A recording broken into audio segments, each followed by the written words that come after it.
breakfast puppies? This podcast contains adult language and content and is meant for mature audiences. Listener discretion is advised. Oh, it's me, your friend Bronson. If I could see you, I would lick your face. You're listening to the Glitterbois.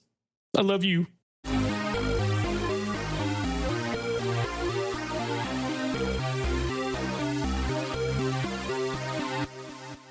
I don't really have a clever lead in. We're playing Rifts again today, folks. Woo! Yeah. Well, everyone, welcome to the third session of our Rifts campaign. I am Game Bastard Kyle. I mostly run games on the Bastard Quest podcast, but I've been so graciously invited over here to the Glitterbois podcast to run this game, and hope you enjoy this session. We've had some great feedback for the first two. Yeah, we've had some amazing feedback. Thanks, everybody. It's fantastic. We love that you were enjoying this because we're having a lot of fun playing. Anyway, I'll go ahead and kick it off since I'm talking. I'm NPC, regular host of the Glitterbois. I am playing Mr. Cat, who is an 8-foot-tall anthropomorphic battle cat who used to be a house cat. And I'm just Jacob playing Riley O'Shea, your friendly neighborhood techno wizard, who is already missing indoor plumbing. I'm still Alex, and I am playing Henry, the combat cyborg, who's not fully figured out how this all works. And I'm Sean playing Troy, the tank, who has recently decided 2 legs was too many. Downgraded that. Having a lot of fun. All right, then. Without further ado, this episode, we open with this panoramic shot of a wilderness, thick with pine, rolling hills, and we see this huge all-terrain vehicle come screaming over a hill, engine roaring. It slams onto the ground on the other side, bouncing and jostling, suspension, bracing for everything it can. And inside, everything is rattling around in the pilot compartment as Riley drives like a madman to supposedly the location of a doctor's house. There's one of the farmers from Boxon in there giving directions. Now it's just over this hill. You're going to turn left. In the back, Troy is being held down by Henry. Blood is mostly stopped spewing out of Troy's severed left leg since he provided first aid to himself. Hey, those townspeople helped me too. I'm sure one of them was a doctor in training. I'm pretty sure you shoved your finger up. Oh, yeah. Yep. Yeah. The NPC is Mr. Cat in the driver's compartment, or is he in the rear cargo compartment with the combat boys? Or on top. It all depends upon how well Riley is driving. Riley has driven vehicles this large before, but never that could go this fast. Okay. The closest thing he's ever driven to this was an M1 Abrams, and those don't go anywhere near as fast as a Mountaineer can. Well, depending upon if it's a smooth ride, he might be up in the front. But if it's a very rough and annoying and tumbly and chaotic ride, he's doing what every cat that you try to take cross country on a road trip does. And it's going, wow, wow, wow. But it's more like, hey, hey, hey. I will say that Riley is approaching his driving with an attitude of, let's see if it can take this hill. Yeah. I am holding on for dear life. Jacob, does Riley have any driving skills? Yes. Oh, what do you have? Pilot automobile, pilot motorcycle and snowmobile, pilot tanks, APCs, tracked, and construction. Oh, okay. So, of those, I think a Mountaineer is really actually most close to an automobile. I mean, obviously it is much larger than a conventional car, but it is, it is definitely not an APC or a tank. And it's really just, a big truck. Yeah. Yep. A 3-wheeler, but yeah. Oh, I didn't know it was a 3-wheeler. Yeah. Yep. That's terrifying. Indeed it is. I would say give us a pilot automobile roll. Oh, thank God. I rolled a 31 out of 39. The 3 came up and I went, ooh, this could be very bad. So Riley is driving fast, but he is following directions given to him. He doesn't slam into any rocks or trees. No damage is done to the vehicle or people inside. Though, to NPC's point, it is not the most comfortable ride for, say, a battle cat, especially since the entire time there's just loud sobbing because Bronson is back. Oh my gosh, I'm so sorry, Troy. It was my fault. I should have burned that vehicle the moment it came into town. I've read about Molotov cocktails, except I cannot read. Okay, then I have found like a box or a cave or a corner, something that a cat would like to hide inside, and I have like sealed myself in there, and I'm like, We have to get him a crate that opens from the inside. Of course, yeah. So after not too many minutes, you roll down a hill into what's clearly a small farmstead. There's a log cabin nestled amidst some trees and a couple of goats grazing around. You roll to a stop. You see an old man coming out of the cabin because obviously your approach was, shall we say, Discreet? not subtle. Yeah. Stealthy. Not discreet in any way. And this is the man you see.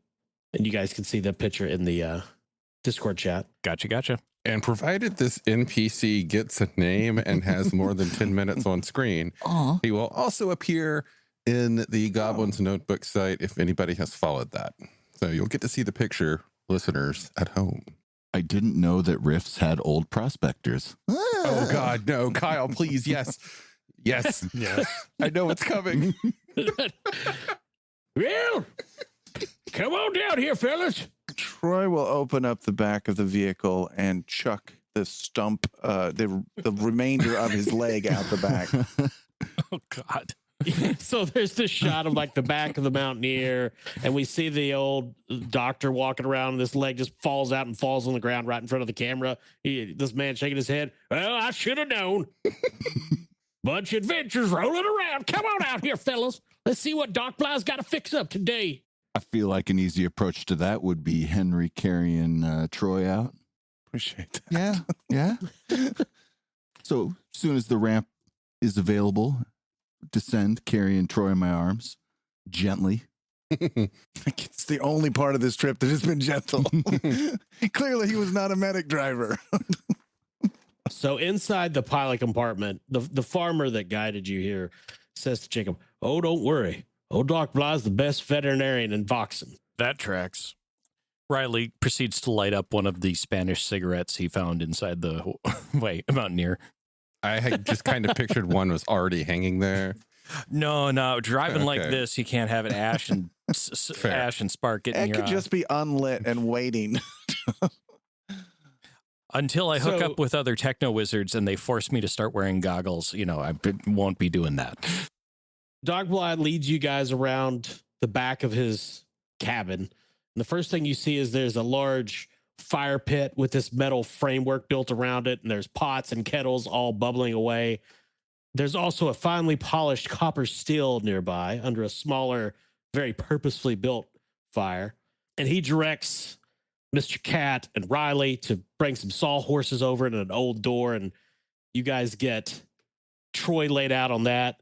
He goes and gets his tools, which mostly look like carpentry tools, though there are a few pieces of technology in there that are clearly from some sort of advanced medical facility. And he's going to roll. Oh, my dice. I need dice. So what's the rule? Plus 100 XP bonus when the GM forgets to bring his dice? All right. So he's going to make his field surgery roll here. Ooh. So he has a 70% field surgery, and he rolled a 70. Oh, Ooh. he was trying very hard to fail that. Like, I mean, if this is Yeah, the price yeah. is right, that's yeah. We must have caught him before he started drinking for the day. He was debating sticking a finger in an artery too. got to be So symmetrical. That artery is so screwed. he's cutting away bits of flesh and stitching things and clamping. It is definitely not a comfortable process. And after a while, he comes up to where Troy can see him and says, "Well, son, I've got some good news and some bad news and some options for you. Yeah, give me the bad news first. Don't bother with the good news. I could try to reattach the leg. What's your other option? I mean, Well, I could seal it up. That's the safest bet. And I got a peg leg I've been working on. I don't know how many resources we've got going here, so maybe let's just do the peg thing. Just seal it up. Well, my services are very reasonable, but it don't matter none. If I do the peg, I don't have to like get a peg leg for the other side too or anything, right? No, I could do that. I don't recommend it. That other leg seems fine. What's the drawback of trying the damage to put the stumpy back on? Well, if everything doesn't go right, it could necrotize and get gangrene and then it'd rot off. And then you'd have to get it chopped off later. I'd rather not go through that again. So maybe Troy, somebody could chop off your peg leg too. Just then I'm not going to feel it. Nah. I have been needing a scratching post. Whatever's easiest for you, man. Whatever's easiest for you. Query. Yes, giant cat. Are you equipped to make his leg, and I point to Troy, like his, and I point to Henry? I wiggle my foot. Well, not out here, fellas. If I had my old job, maybe, but not these days. Now, maybe you could find somebody up in New Quebec or in Chi-Town that could, or maybe even a new Lazlo. There's lots of technical folk moving to those parts these days, but no, old Doc Bly, that's past my prime. I think that's a no. I've seen somebody who took a pretty nasty stab to the leg and the infection was rough. Let's just do the peg and maybe later I could get if you decide you don't need one of your legs, we'll do a swap. You get weekdays, I get weekends. All right. Well, all right. Let's not take any chances. So this next part's going to hurt. Let's prop him up and get some medicine in him. Question, before we do this, did that skeleton thing's leg survive? The creature, are you talking about the creature that took Troy's leg? Yeah.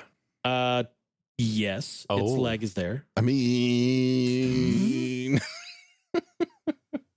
Wasn't that creature rotting, though, unlike Tarmac? It was. No. No, peg's fine. But Peg's what's fine. cooler, a peg leg or a necro leg? Strictly out of character, the peg leg is incredible, and then I can swap it out later. I can get cyber legs. I can just slide onto the peg. It'll be great. In character.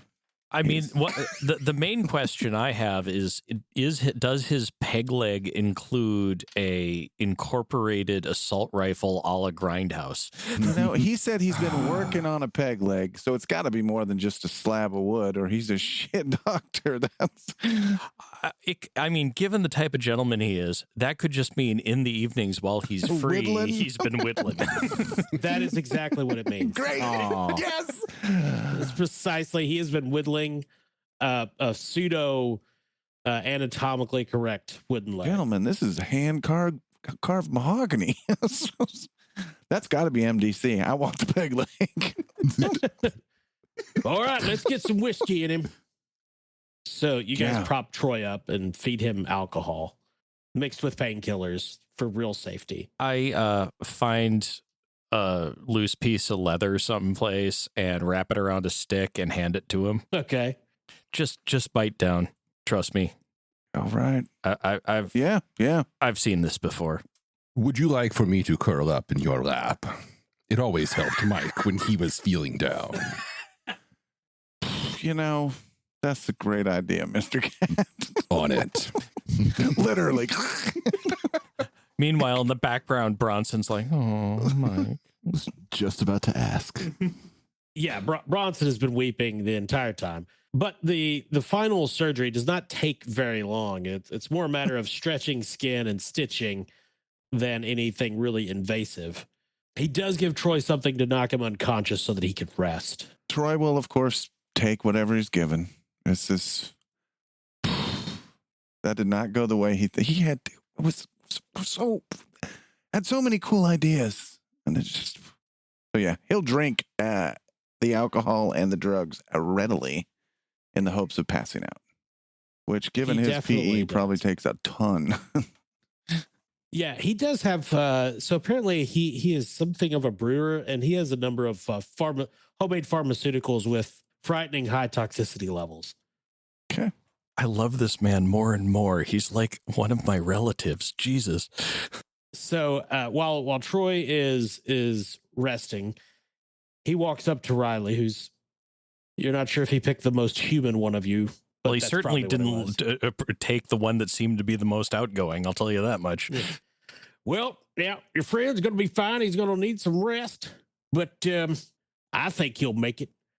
Now, I would say this is going to put you out to around, well, I'll cut you a deal on account of you guys are giant scary. Let's say 400 credits if you have money. If not, well, we'll work something out. Do we get credit for the rest of my leg that we turned in? Kind of a trade-in kind of deal? We have the money. Little flesh for cash There you situation. go. Now, that was a good calf, all right. Riley climbs back up in the Mountaineer and rummages through the safe and comes out with 500 and hands it to the guy. Oh, well, thank you very much, son. I'm just afraid you guys are going to run off and leave old Dog Bly high and dry. I knew that was coming. Well, there's that extra 100 is one for your kindness. And I see that still over there. I see. How much for like a pint of your best moonshine? Well, I could let one go for about 10 credits. I got a jug, How much for the jug? 10 credits. Oh, excellent. There's only one size. I don't know. I'm fairly new to this end of the town. Ah, well, you tell them you got some old Doc Bly's wake up juice. I'm kidding. People call it moonshine. Does the jug have XXX on the side of it? If it doesn't, it will after Riley gets his hands on it. Yeah, he sells you a ceramic jug of moonshine. That's all our driver needs to improve his That's right. driving skills. Some moonshine. A little less eyesight, yeah. You think it's for me? You know, I'm not the one who just got the leg amputated, and I hate listening to people whine. that would hurt my feelings if I was conscious. Where on the Mountaineer are we storing this, and how much does it weigh? Well, that depends on the size of the jug, you know? Is it a gallon jug? I was Is it quart envisioning a jug? gallon jug, but I think that's just too many cartoons. Yeah, it's a gallon jug for sure. Okay. Yeah. It's a gallon jug, and it'll be back there in the area where there's like places to store things. Cargo. Yeah. Yeah, yeah. So this is the first time since the violence began that you guys have a moment to take a breath and take stock of what has happened and go through the Mountaineer, which of course I did provide you with a full list of all the crap that's in there in between sessions. Hopefully you guys have had some time to peruse. A veritable cornucopia of crap and weapons. Yes, things I never thought you were going to get your hands on for at least a session. The only thing that was in the loot list that Mr. Cat is interested in would be the dagger. Yes. Everything else, fascinating, whatever. So Dagger. you Stab. and I, sir, have to work out the ownership of the Wilkes 320 laser pistol. That's yours. You can have that. Thank you. Does I just want the anybody sword. care if I take the dagger? Got it. Okay. No? I believe it's an MDC weapon. It would be nice for old Scrappy Cat to have something that does MDC. So I missed the loadout of the truck. I'm assuming there's nothing in regards to that truck that would be helpful for healing a shredded leg, right? Not shredded nearly as bad as some of us, but, repairing a little MDC damage. Yeah, you did take some damage to your... I ain't limping, but it ain't pretty. Did those ones have like workshops in them or anything like that? I can't remember Was how Mostly, tricked out that rig is. mostly checking before I ask Doc Bly the same question. No, I don't believe there's anything that you guys would be. There's obviously not like a medical kit or anything of that nature that is clearly displayed. Or Well, and you don't suited have for, fleshed legs. yeah, so it that's would the be, thing is that's looking for specialized equipment. So Yeah. I figured it's a long shot, but doesn't hurt to ask. hey Doc, I don't suppose you could do anything about my leg. Well, what's wrong with your leg? Oh, just got scratched up by some dude named Tarmac. Got a couple of, seem like little exposed wires. Oh, well, no, I'm a doctor, not a mechanic. Oh, could be peg leg buddies. Just I got I- 42 damage to go on that one, buddy. Might as well cut it off now while you're. Doc, would you happen to have any tools? Well, sure. Would you mind if I borrowed them and took a look at my friend's leg? Make yourself at ease. All right. Henry sits down and, kicks up a leg. So someone who is totally unfamiliar with bionics, totally unfamiliar with post-apocalypse technology, and working with a toolkit that could best be described as a scrap-together spare parts bin from Appalachia and a moonshiner's patch kit, is going to at least take a look at your leg and figure out if he's got a hope in hell of doing anything. All right. Now, Jacob, I assume you have a skill in mind. I was going to suggest, the best I could do is a mechanical or electrical engineering. So, Unless vehicle armor helps for some ungodly reason. there's an argument to be made that his leg is more akin to vehicle armor than anything else you're familiar with. Because if I recall correctly, you took some MDC damage, but you didn't. Oh, 18 out of 60, yeah. Yeah, given that you're looking at essentially MDC equipment for the first time, I think, you could roll any of those. Just let me know how you kind of want to slant your study of it, really. I'm going to go, since he's still able to move around. It doesn't look like the electrical system's too damaged, might be a little bit, but that seems to still be functioning. I'm going to leverage mechanical engineering because that involves material science and that sort of thing. So seems to more naturally fall into place. Now, I need to make it absolutely clear. I have no cybernetics, bionics, or medical skills in any way, shape, or form. Sure, absolutely. Yeah, roll your mechanical engineer. So my mechanical engineer is a 62. I'll take an 09. can't complain about Very that. nice.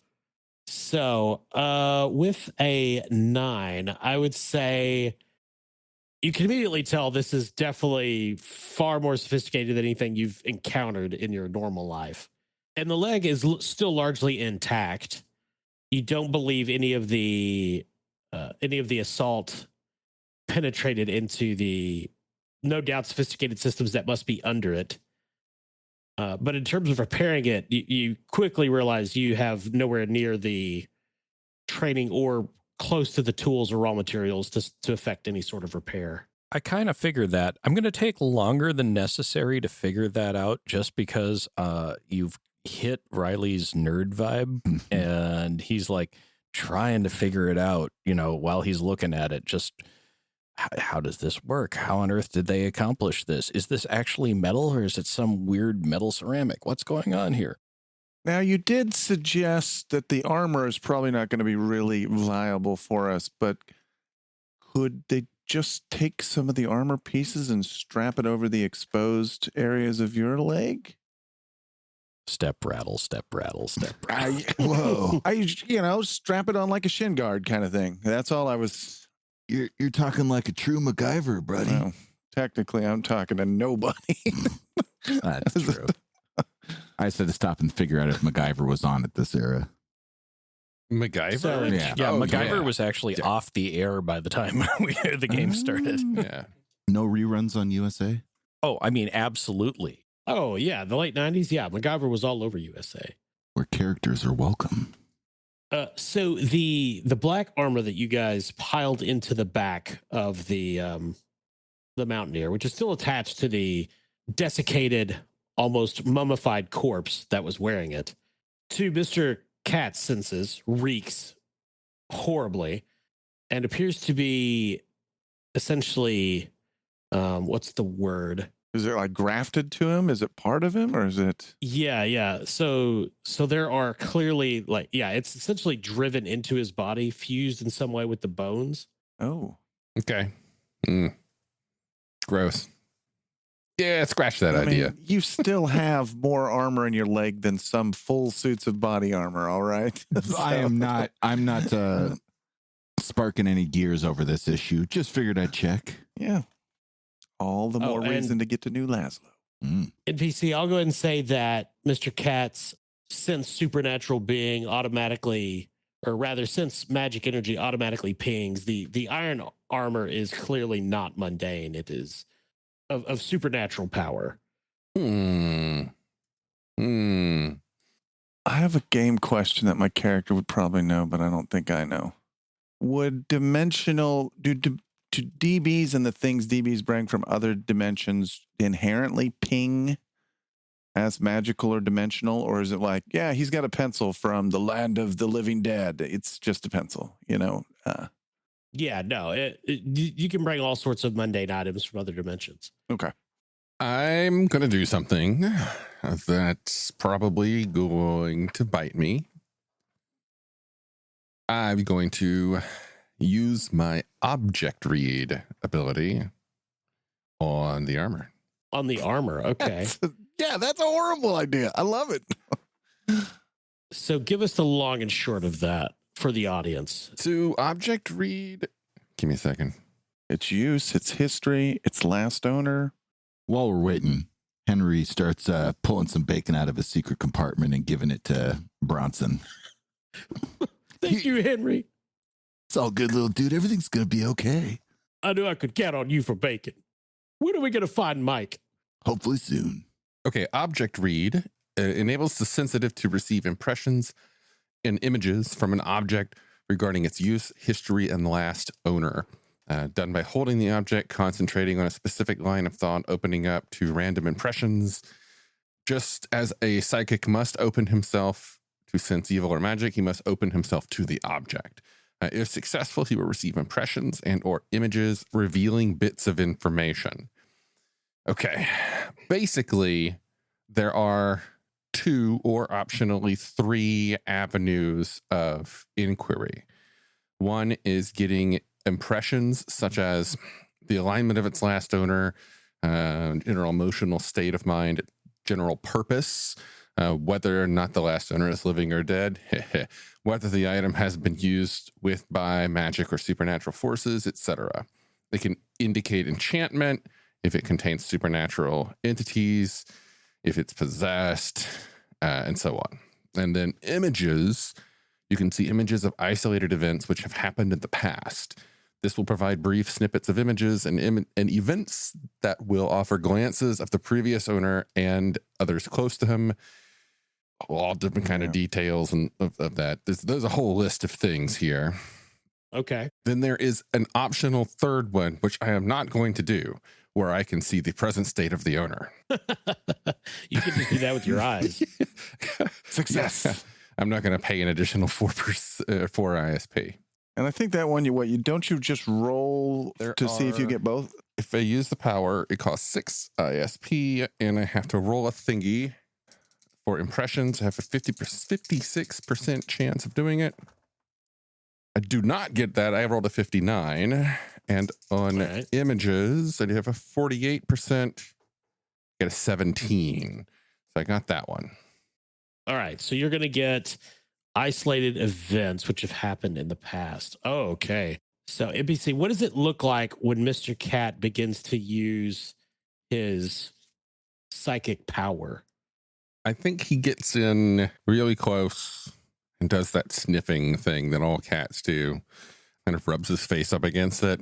In doing so, is kind of like communing with it, trying to draw out some kind of power through that level of cat-like familiarity.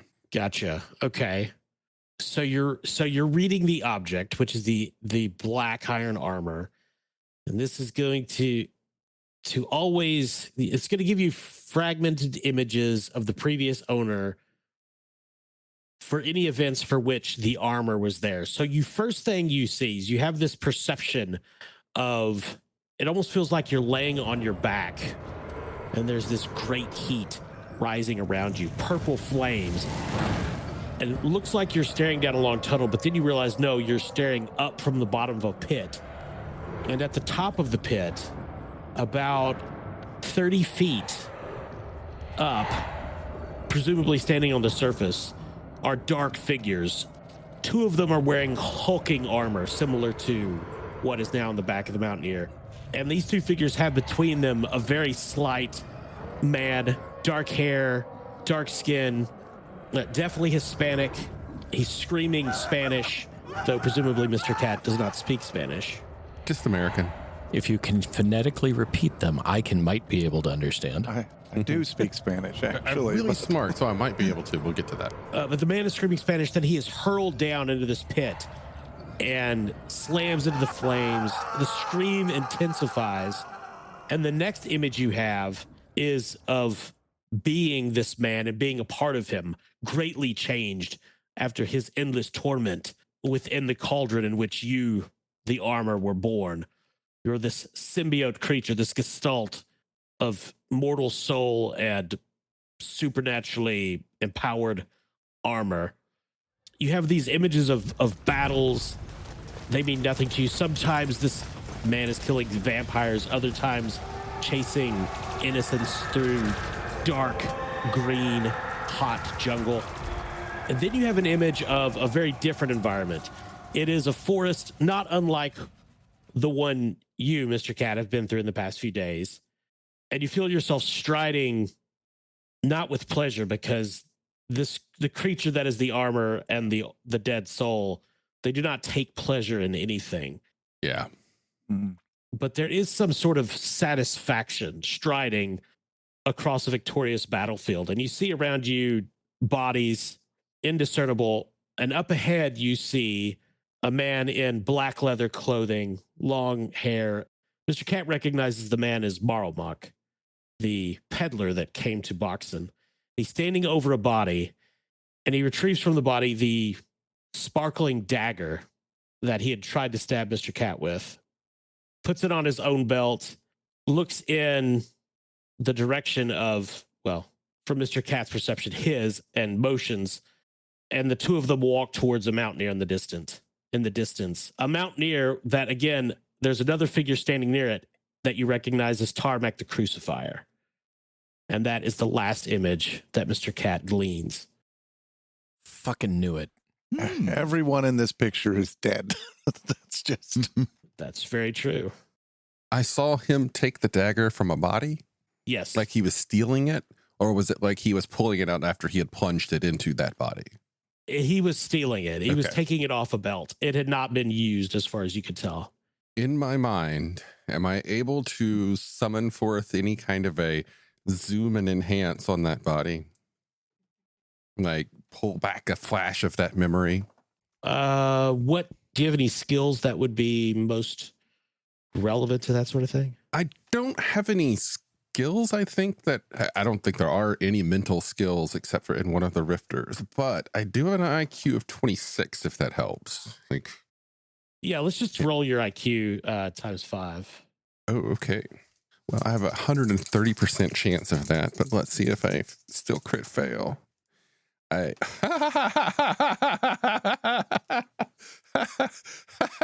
So normally you will only fail at a 99 or 100 because there's highest you can do is a 98. I rolled a 98. So, Mr. Cat has been in Mike's lap, or Troy's lap, or Henry's lap, or Riley's lap as they played riffs.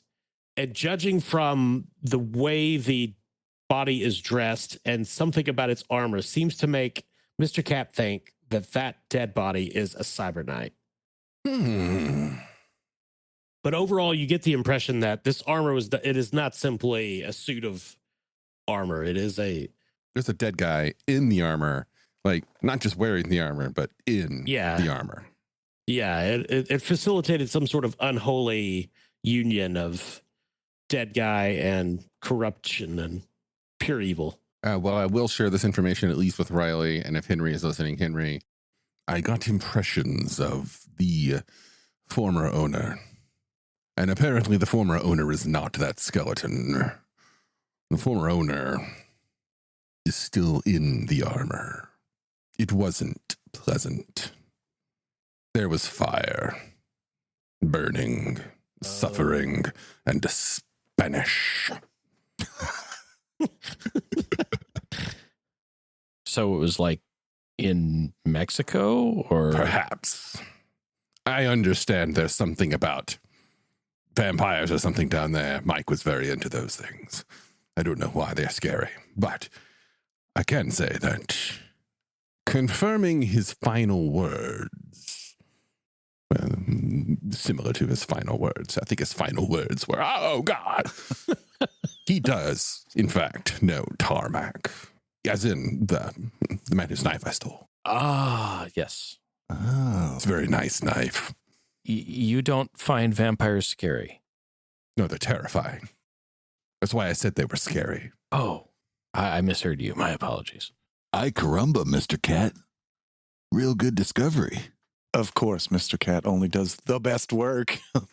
Everything is always top tier with Mr. Cat. Yes, I know.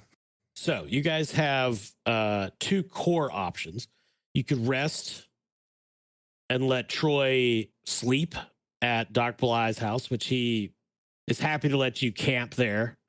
Or you can put Troy in the Mountaineer, and Experienced Dinsmore can lead you to New Lazlo.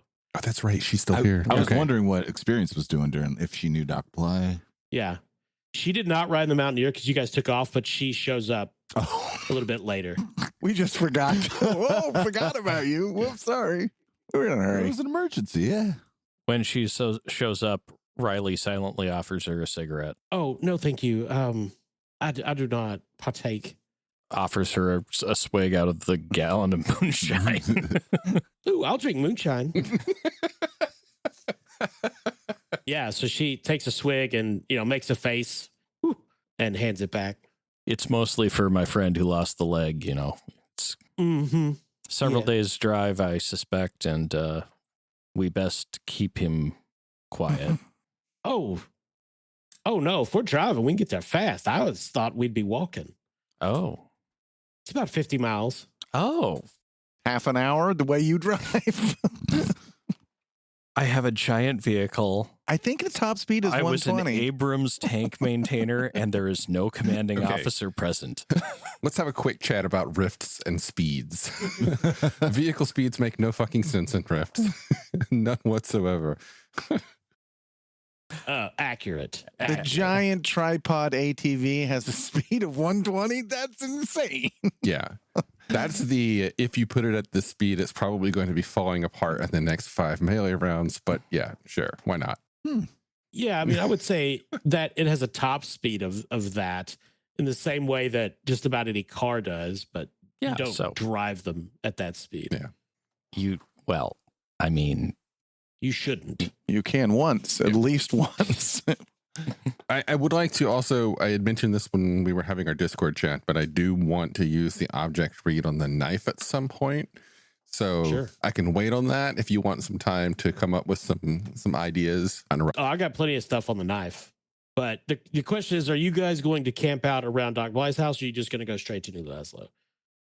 I would remind you that there is tuna waiting for you in New Lazlo. So, I mean, Yes, Mr. Cat is very, very excited about tuna in New Lazlo. Of all the things that have happened in his life over the last 2 days, suddenly someone's like, tuna is like, yes. However, he's also not a bad person, and Troy's in a bad state.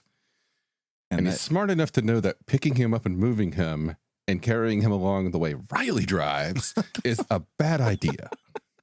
So my vote is that we at least stay. I love that we have two options. We either stay here or we convince Riley to drive like a sane person. And we're like, we better stay. Also, I think Riley's been hitting the moonshine.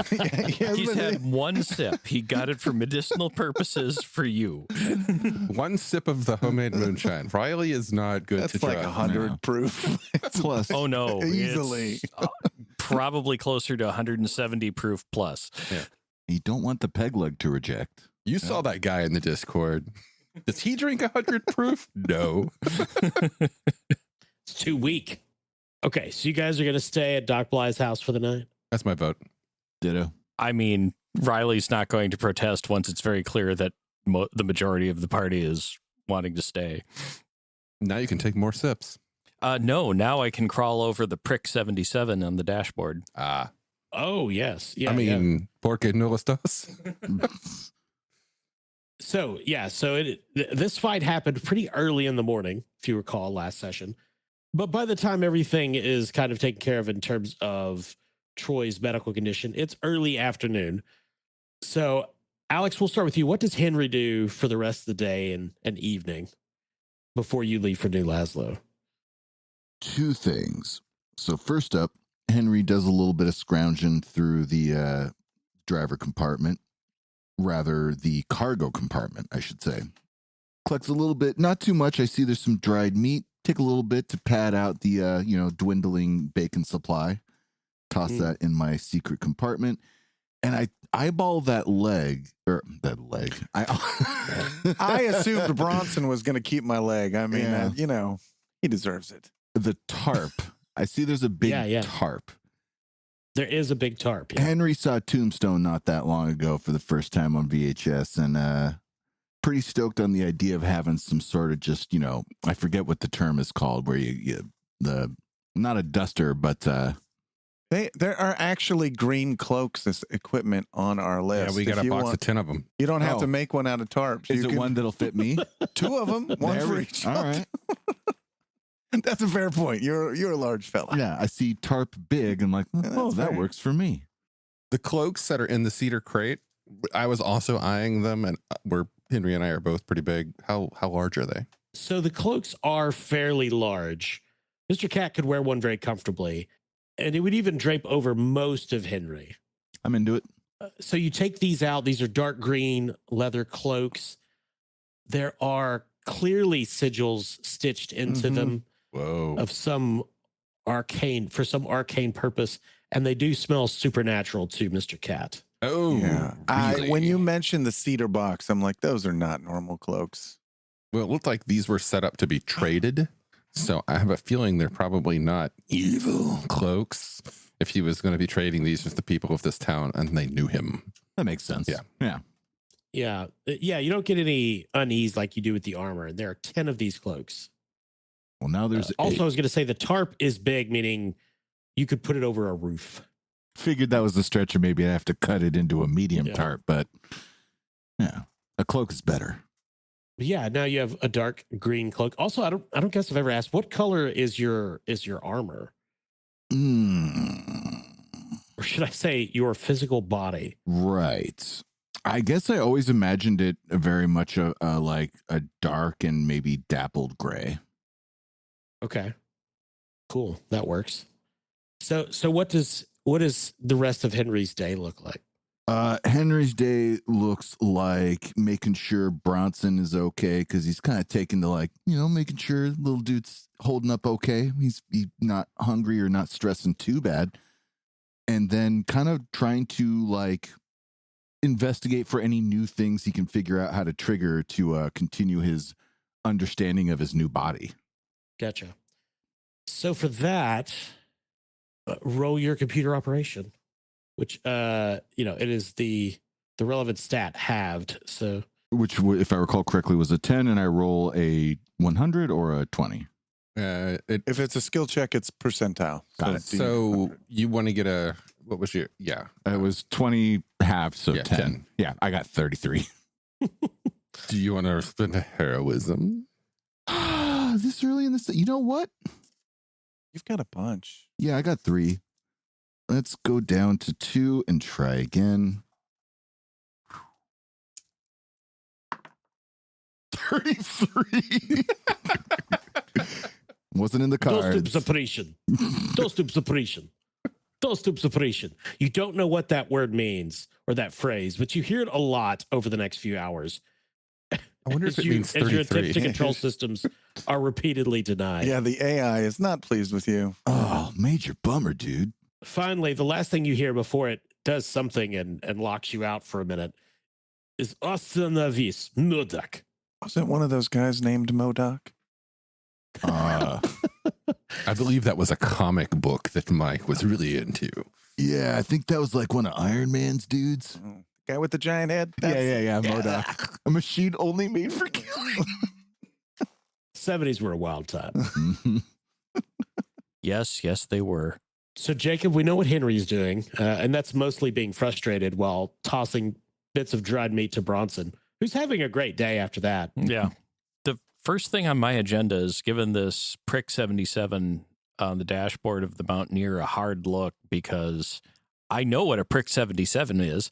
While the U.S. military wasn't using them when I was in, almost like half our allies were. So, sure, yeah, yeah. So, roll your electrical engineering. Excellent. Not radio basic. You can have a 20% bonus because you are familiar with this. That is a 26 out of. Let's see, my electrical engineer is 52 plus 20%, so 72. 26 out of 72. So Riley spends a good chunk of time inside the Mountaineer studying this PRC-77 portable transceiver. And it is definitely exactly what he thought it was. It is an old U.S. military designed VHF FM combat net radio transceiver.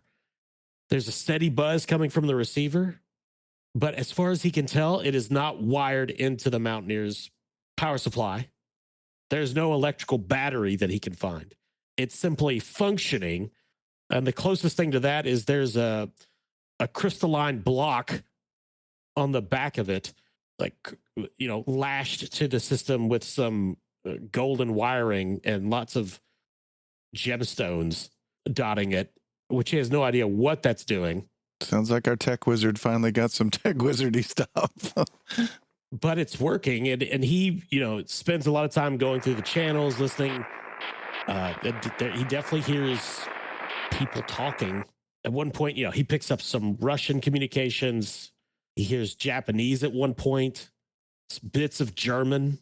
Very little English, actually, but a couple of people talking in English at some point, though it's hard for him to tell exactly what they were discussing. Interesting. Okay.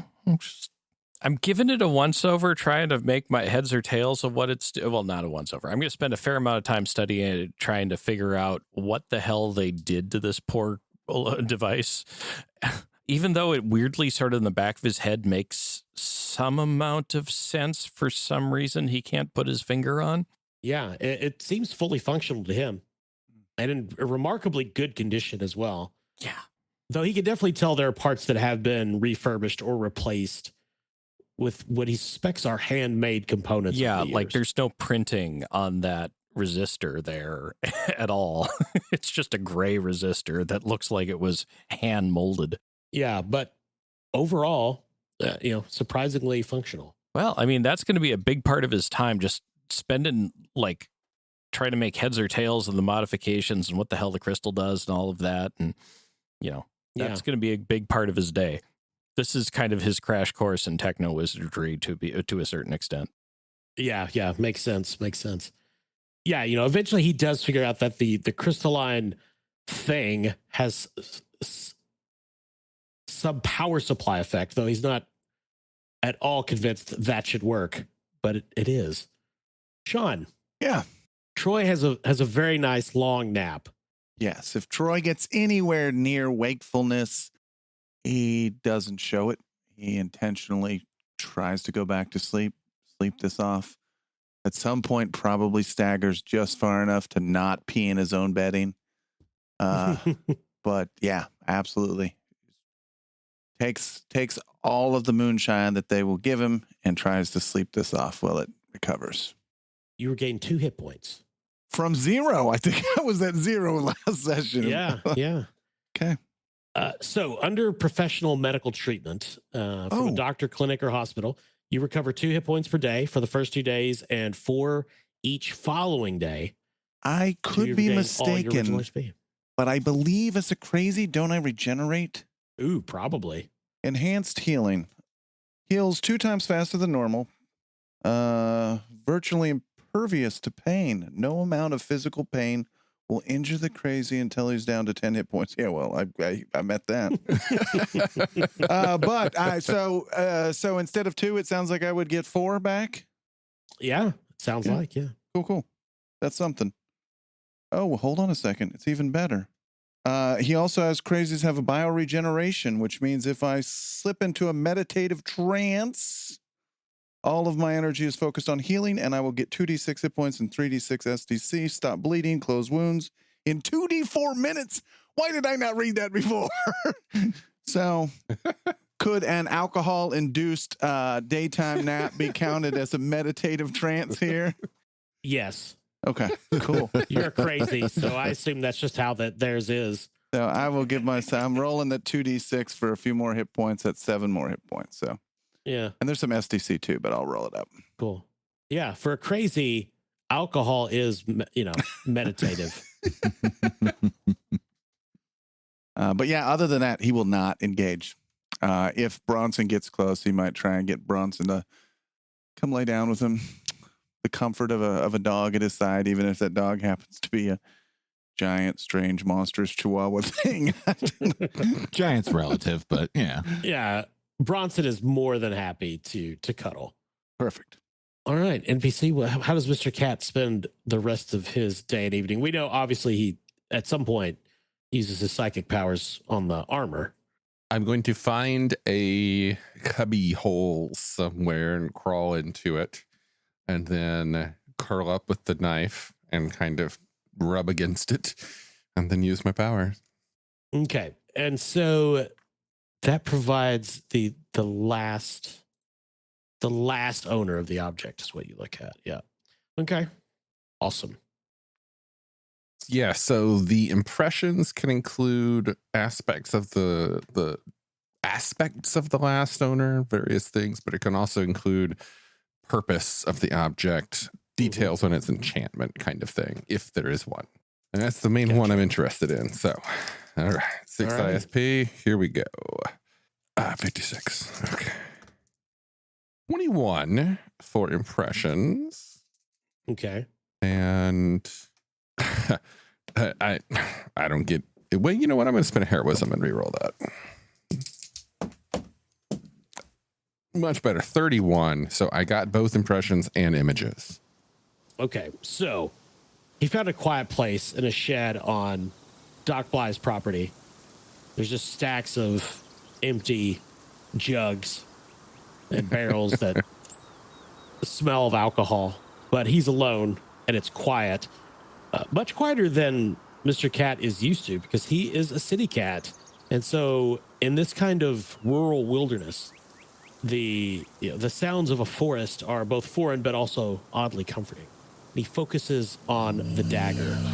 He puts his hands on it. The blade is this blue-gray that even seems to glitter in the faint bit of moonlight coming through the slats in the wood.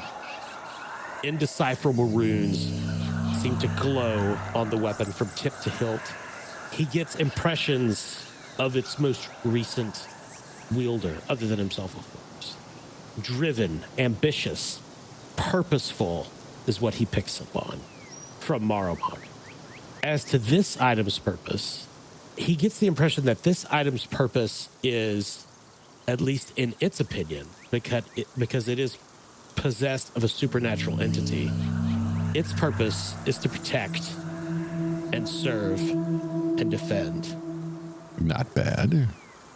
So in terms of images, he does see the same image, the same scene he saw before, but from Maromog's point of view of taking the dagger from the Cyber Knight. And in this time, he can see that the Cyber Knight's blood is on the blade, the huge black blade that was wielded most recently to sever Troy's leg. And he even hears Maromog say, "And once more, the dagger of Rostam is in my possession." Thank you, Magnus. And he kind of kicks the body a bit, puts it on his belt.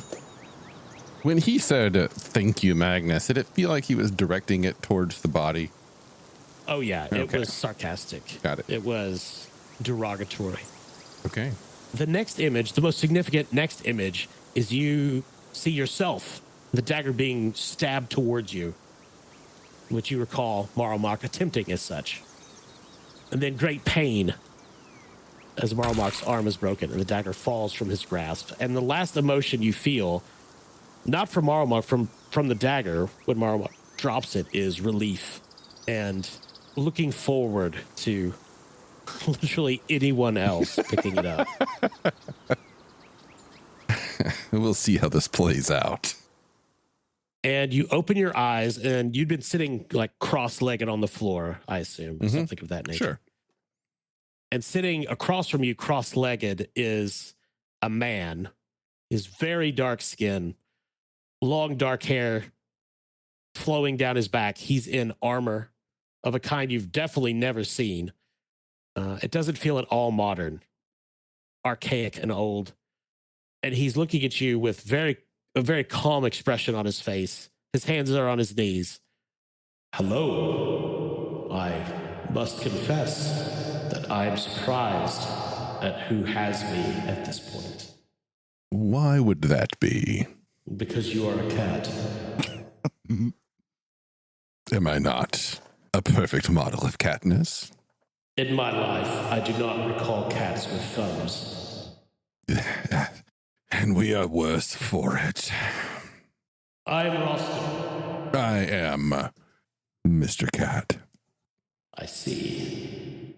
What purpose do you have, Mr. Cat? I genuinely do not know. I believe that my presence here is a joke to someone. And thus I guess my purpose is to see where that joke lands. My preference would be landing in a way that keeps those guys alive. Your boon companions. Yes. Minions, companions, same thing, yes, right? Are your intentions true and pure?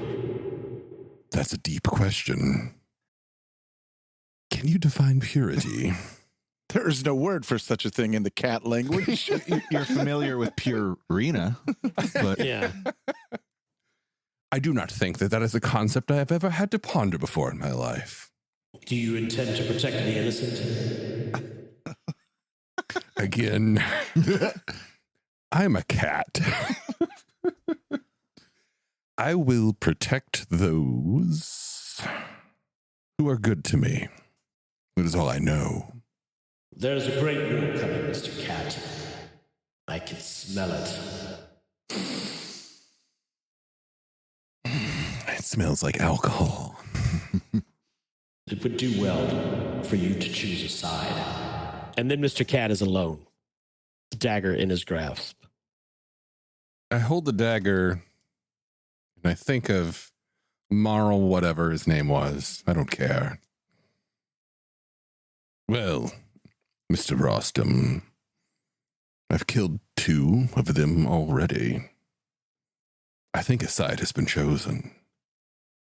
So I will put it this way. At this point, you have a choice. Ooh. Let me look at one thing real quick. Mr. Cat's going to multi-class into Paladin or some shit. Oh my god, Battle Cat Cyber Knight? Yes! I did think of Cyber Knight part, yeah. I mean, that could be an option in the future. But for now, you can, if you wish, maintain your unprincipled alignment. Mm-hmm. Or at this moment, you can change to either principled or scrupulous. Okay. I'm not opposed to that, actually. Not opposed to that at all. I really, as a player, almost always play principled or scrupulous characters. I need some assistance in balancing that out with a god complex. Well, yeah. there are gods of good. You just Now that you put it that way. could run with that Who like better- you're the only one who knows what the right choices are to make. I love you, Sean. I'll go with scrupulous. I'm not opposed to Right. principled. I think their god complex would kind of mitigate that somewhat. And I forget, it's principled is the most Yeah. good. Yes, okay. indeed. And again, it's So not he- like you're not expected to be Mr. Paladin, Yeah, but it yeah. is like you are genuinely good and helpful and wonderful person. Yeah, principled is probably a bit of a step too far for Mr. Cat. Yeah. I could do scrupulous.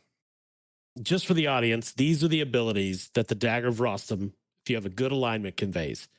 It does 4d6 MD damage, can be used to parry energy blasts at -6.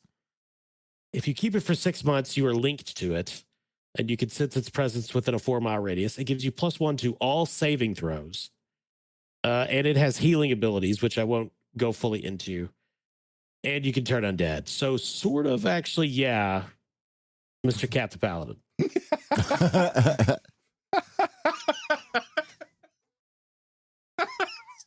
That's exactly where we all saw Mr. Cat going in this campaign.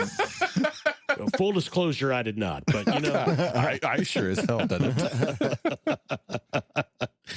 Oh, man, I was honestly thinking of going in some direction of like conqueror or bureaucrat. I don't know. And you go totally Templar on us. Yeah. Okay, this is pretty cool. Yeah. Although I see it being far more of the Teutonic Order than the Templar Order. but I mean, if Holy you wanted crap. to multi-class into something like Cyber Knight or say a Paladin from some Palladium fantasy book, that's always up for discussion. Okay. Can he go Cosmo Knight? I was going to say Cyber Christ. Cyber Christ. Cyber Christ. Backstory of Mr. Cat was Mr. Cat originally belonged to his mother, and his mother was a God-fearing woman who read the Bible to Mr. Cat religiously. Oh. I am very fond of the preacher OCC in the New West. You but- indeed are. yeah. I'm just sliding that across the table towards you. Okay. Also, now Rostam can communicate to his wielder in a limited fashion via telepathy. If you want to do more of a one-on-one like what you just did, that requires you to use the read object. Okay. Quick aside, how did I end up becoming alignment unprincipled? I don't even recall if that was something I chose. I think everyone. I think we that's just the sort of default. defaulted to it. Gotcha. Yeah. Okay. You can totally pick a different alignment if you don't remember picking that one. Well, Just I mean, doesn't- I'm sorry. I'm overstepping my bounds here. I would assume Kyle would Whatever's say that. on your sheet, you're stuck with it, you son of a. Henry's going to turn into a bit of a dick. Oh, no, by all means. Yeah. Feel free to put your alignment to whatever you want it to be. I smoke illegal drugs, so it's going to have to be scrupulous, but not principled. I figure That's it's I mean, more than sufficient. Henry seems like a good guy. yeah. I ain't looking to hurt nobody. Well, that was an interesting turn of events. I did not see that coming. Yeah. Cool. No, I didn't either. I really thought that weapon would have been recovered much later in the campaign, but no campaign survives contact with the murder hobos. You know, no. I will once again attest that I did not kill him. Agreed. You I did- was you doing my definitely best to not kill him, like intentionally not using my claws. Was that what did. ultimately I mean, killed Morrow? Bronson killed Mara. Got it. Bronson. Right. I couldn't quite remember. Oh. My favorite character. the only one who is principled is probably Bronson, and he did the murder. An angry chihuahua accidentally killed someone. Who is surprised here? And imagine if Bronson had acquired the knife. Oh, Jesus. Oh, yeah. I am terrified. yeah, That would have been total great. paladin dog boy for sure. Paladin That'd been pretty intent, hilarious. not necessarily execution or outcome. yeah, you know, very dark ages paladin. So, I have to retcon slightly now that I actually read more about my character. There's just crazy's got a lot of stuff. They And my insanity plays into things as well. So by late afternoon, he's absolutely fine. He is up using the massive sword to peel potatoes. And is convinced that he's going to put together some mashed potatoes. And God, he's actually fully healed in 6 hours. Holy shit. Because a crazy who goes into a full meditation after 6 hours heals all SDC and a 46 hit points plus my other stuff. So he's literally, I mean, he's missing half a leg, but he seems unbothered by it because I rolled back on the happy side. Wow. So I'm making potatoes. Of course we can stay the night. Let's have dinner, guys. Well, I'll be happy for the help. He's definitely getting some vegetables. Doc Bly straps the, this wooden fashioned, lower leg to your stump, straps it in pretty tight. Well, go on, walk around, see how that feels. I start running and leaping and otherwise trying to put this thing to the test.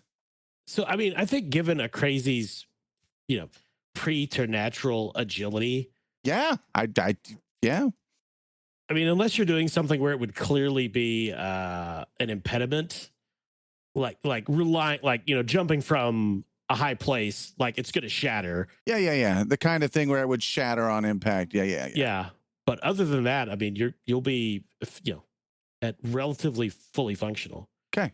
And then I think I have some extra speed.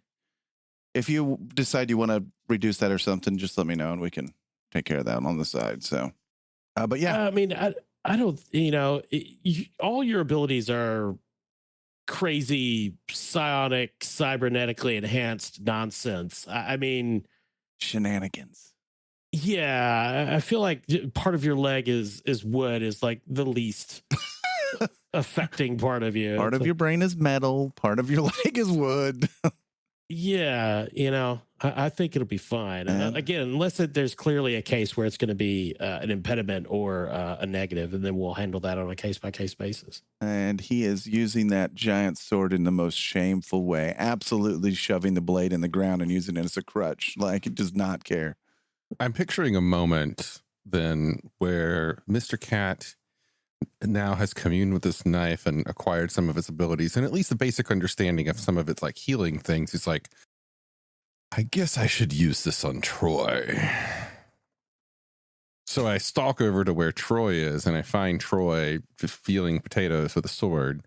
And you see Mr. Cat approach and he's basically walking up to you with this look and a knife held like he's going to use it on you. And then I stop. I hold up some potatoes. I could use some help here, Mr. Cat. Do you not need the knife? I see that you are fine. Yes, I will take some potatoes. I don't expect you to eat them, but I could use a hand peeling a few of them. I look down at the knife. I love that we're on the verge of using this artifact grade weapon to peel potatoes. I look back up and think, potatoes would be a good deed, yes? I will peel some potatoes. So there's a voice in your head, feeding your friends is never shameful. Mr. Bly is going to have stories after we leave, that's for sure.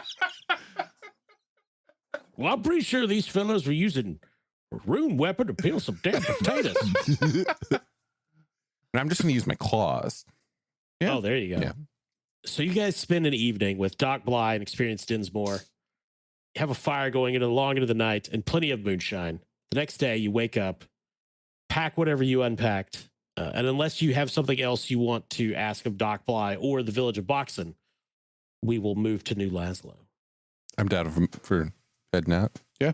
Just during the evening, Riley spends a lot of time just a little bit off from everybody else, drawing the Wilkes pistol he picked up and like sighting down it and like pointing it over and over and over again, but never firing it.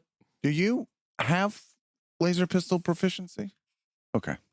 I assumed he nodded his head for the record. Yeah, sorry. Oh, no, I know what he's doing. He's thinking. Yes. Of the future. Perfect. Yeah. I do not. That's why I was like, you should definitely have it. But yeah, well, one, I am the squishiest member of the party. Experience shows that you're wrong.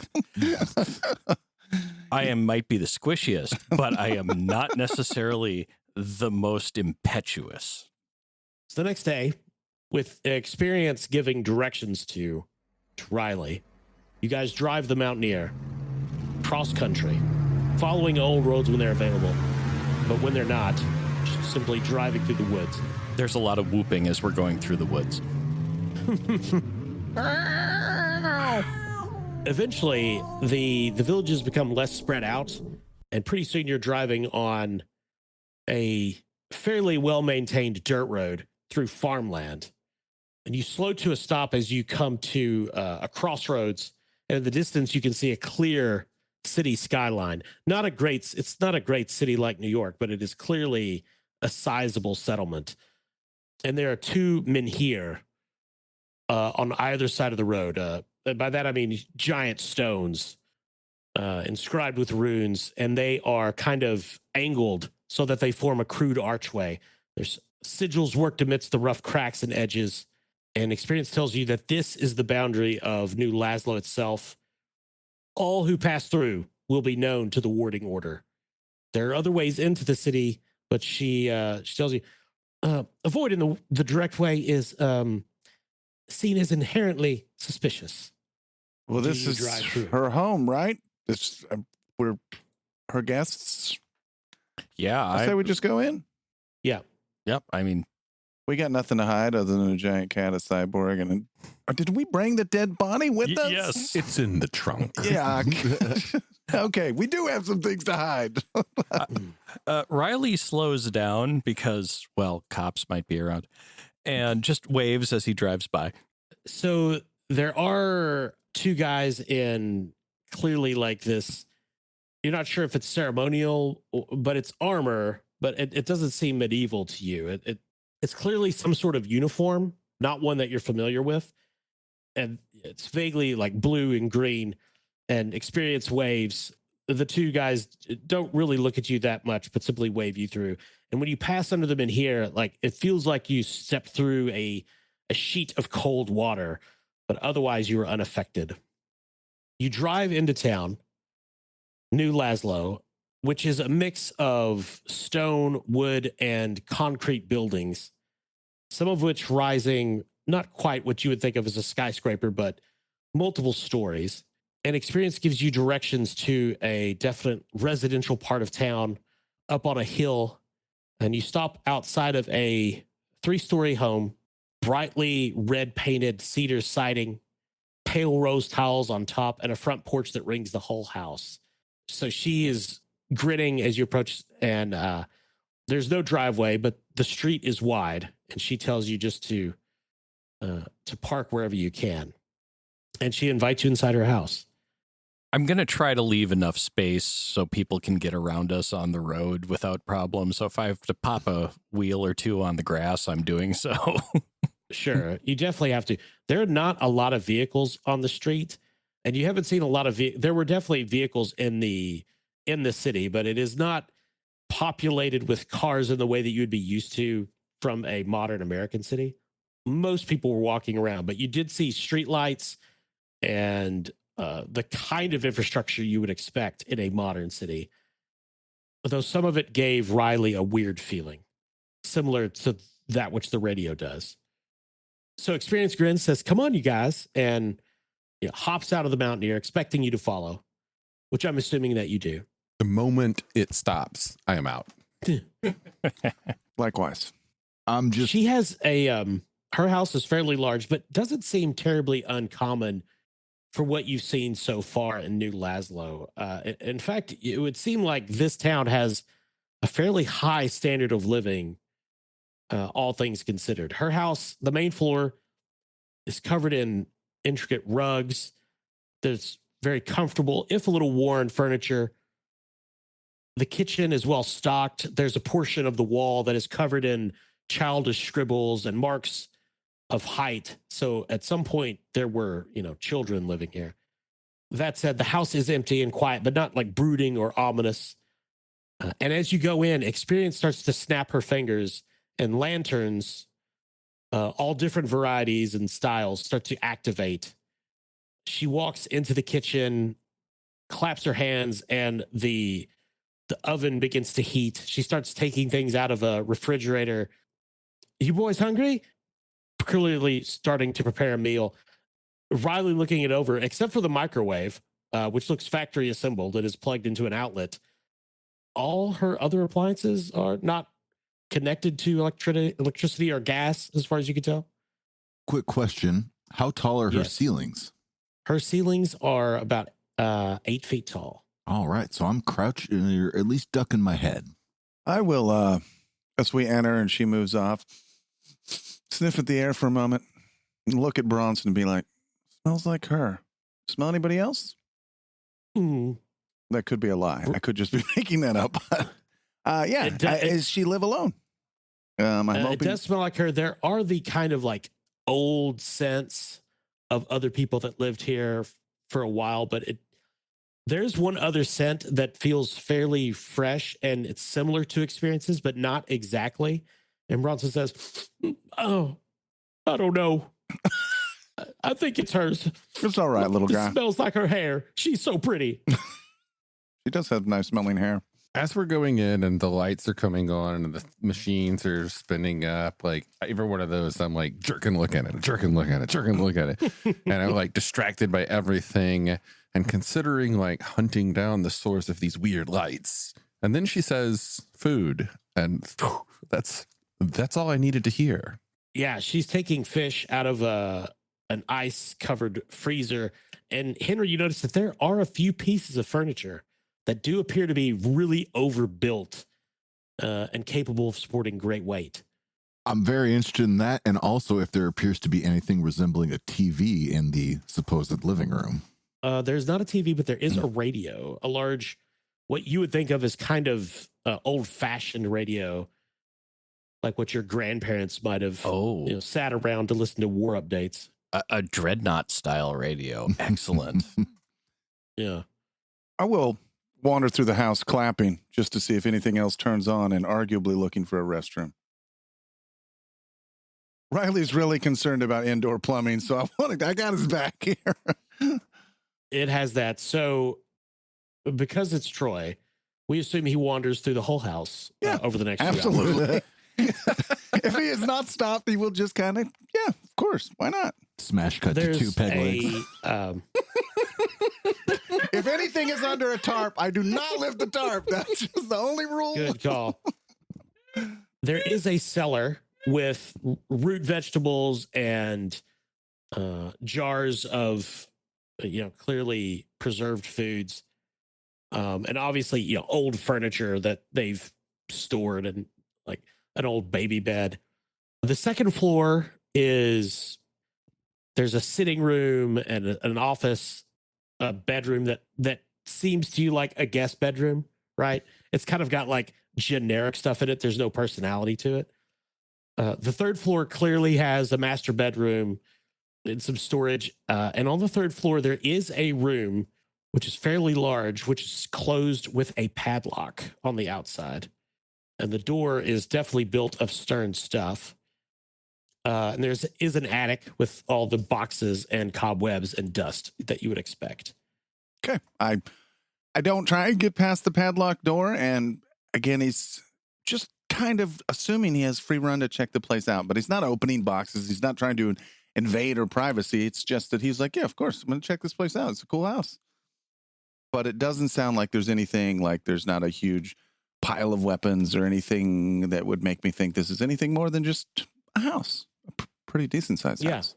Yeah, it is. No, a secret armory or laboratory. Okay. Perfect. It feels like a place that's been lived in, right? Gotcha. Meanwhile, Riley's crawling all over the appliances other than the microwave, trying to figure out how the hell they're powered and, checking for other weird crystal and golden wire and shit. Yeah. Crystalline capacitors and, jeweled tubes that make no sense. People making wire out of gold leaf. It's bizarre. It's hurtful. But also feels right for some reason that I don't quite understand. Yeah, and you're fairly certain this is a gas oven, but there's no gas. No, not from anywhere. It's just spontaneously combusting. So dinner is 2 fish dishes, one of which is just mostly raw for Mr. Cat, and a couple of sides and some bread. And you guys are sitting around this large table. There's a chair, huge, heavy oak chair for Henry. And Experience pours you all a glass of wine and welcomes you to her home and says, so, where are you fellas from, really? Cincinnati. I thought we Mike's told her basement. Cincinnati. Mike's basement. Don't talk about Mike with Bronson around, all right? You set him off again. Yeah, Cincinnati. I've not heard of it. In the state of Ohio? Ohio, I know. You're your Ohio's not our Ohio. In our Ohio, stoves don't power themselves with Wuju or whatever's going on over there. I don't know how we got here, but if you have an Ohio, it's not our Ohio because our Ohio is boring as shit. My apologies to anybody who lives in Ohio currently. Yeah, man, I haven't even seen a Blockbuster since we got here. Absolutely. Moment Well, of silence for Blackbuster. Moment of silence. Experience like dip some bread and this fish stew that she made. She said, I would most describe Ohio these days as dangerous. Okay, that It's lines part of the up. Federation of Magic, and that comes with its own problems. But there might be some people in town that could help. Tomorrow, I'd like to take you fellas around if you'd be up for that. So I got the impression from the Captain Charm on the first day that you were responsible for us being here, but you don't know where we came. You don't. I guess I'm not putting the pieces together there. Am I the only one who's confused? Maybe it's the wine. Well, let me explain as best I can. Tarbeck wanted warriors, is the way he put it, greatest warriors, killers, and he had a ritual that he thought would do it, and he needed somebody to facilitate. He could not do it himself for a number of reasons. And, he thought I could. So I did botch the casting a little bit, but I certainly am not the sort of practitioner. My abilities are mostly esoteric, and I did not purposely summon anyone. I was hoping it would kind of all explode and kill him. I think something else intervened. Cool. That makes sense. That totally makes sense. We are definitely not warriors. Well, okay, I take that back. Mr. I Cat. am a trained killer. Mr. Cat has brought dead things into I am our a spaces. fearsome hunter. You are so sweet. Would you like some milk? I will. Actually, no. I do believe that will mess with the intestines of cats, unless this form is more. I've never met a lactose intolerant I'm person learning or things cat about that cats right now. ever stopped them. Mike was hesitant. There was a situation. We don't talk about that. I would prefer some of this liquid that y'all are drinking. It's way She better than the pours box Mr. wine. She pours Mr. Cat a glass of wine. I sip at it. Fruit juice. I kick it back. Oh, God. We're going to get the You- cat I drunk was for gonna the say. first time in his life. Oh, probably. I have a really low PE. Yeah, How tall is your zero character? tolerance? What? How tall is your character? 8 feet. An 8-foot tall, muscular cat drunk for the first time in his life, an obligate predator. Oh my God, I hope there are no stray dogs in the neighborhood. You know, aren't you glad he raised his alignment up a little bit? There you go. There's intent and then there's accident. True. So experience explains that tomorrow she'll take you to meet essentially wizards, particularly one Jovial Red, who she hopes can provide some insight as to your current predicament. But she does feel responsible for you, and so will do everything she can within her power to get you back to Cincinnati, wherever that is. Would any of these wizards we're meeting tomorrow be a techno wizard, pray chance? Oh, well, my friend Zane, yes. We'll go by his bakery. Riley doesn't know what to make of that and just kind of nods, confused. Are techno wizards known for their baking skills? Yeah, she pushes like the bread basket across the table. He made this. I'll examine the bread basket. Is it like keeping the bread consistently warm? She picks up a piece of bread, waves at your face and says, no, he made this. Oh, And it's delicious. It is delish. Get you some of that bread. yeah, you said he was a baker. Sorry. Is there? So she tells you, oh, good. I was just going to say, if we're going to be out on the town tomorrow, is there anything in that truck we need to offload? Like sell, get rid of, part with, I still wouldn't mind getting my talismans identified and your leg and fixed. sold. Yeah. Actually, Experience, you done us a good turn. You want your pick of the cases of vegetables we got in the back? Ooh, I'll go through. I did notice you were running low on yams downstairs, so I would hit up those yams.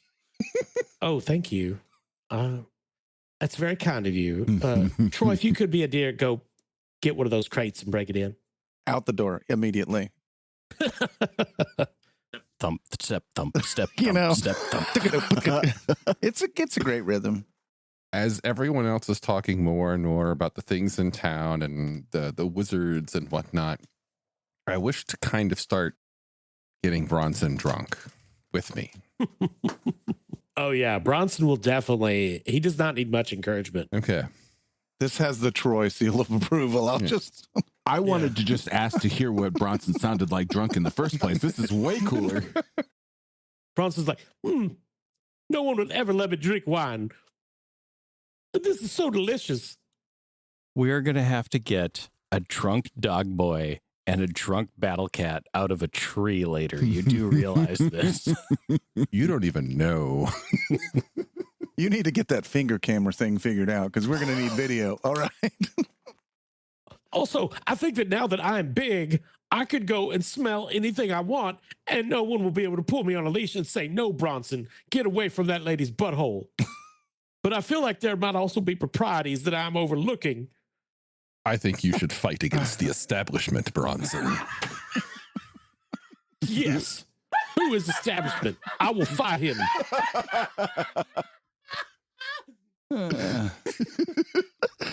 I want Bronson as my Google Assistant, as my GPS. Oh my God.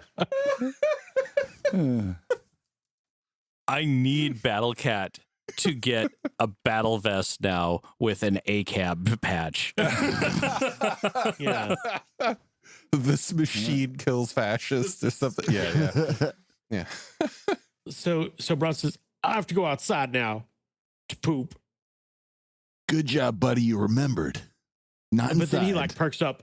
Can I use the big people bathroom? And runs like on all fours to the bathroom, slams the door.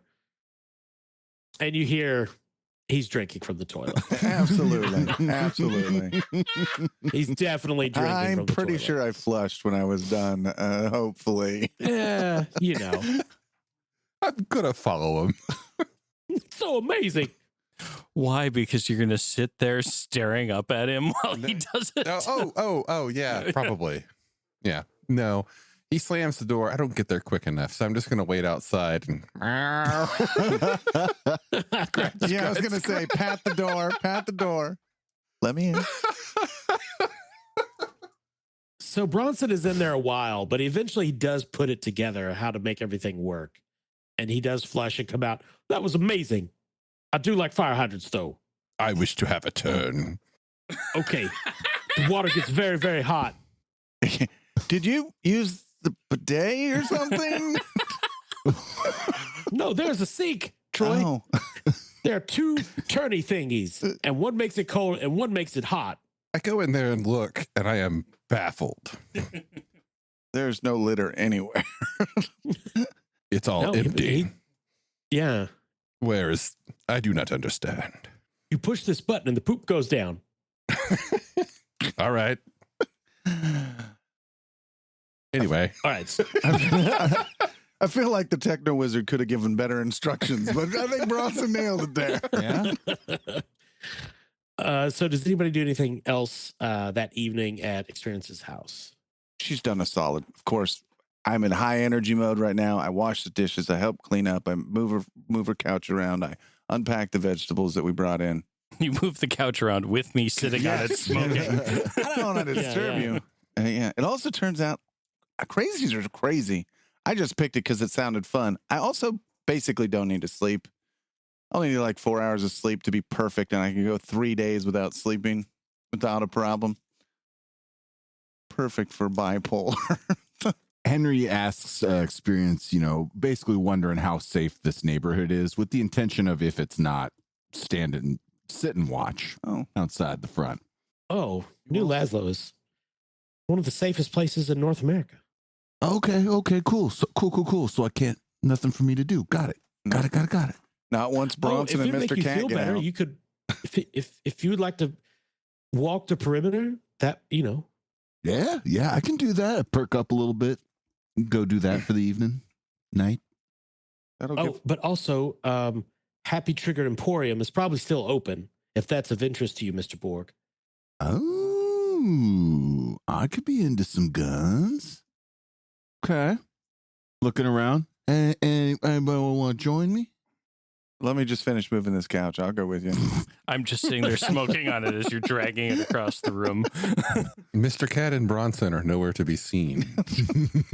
Oh no. It's fine. Oh, yeah, I'm sure they'll be fine. Okay, so who's going to Happy Trigger Emporium?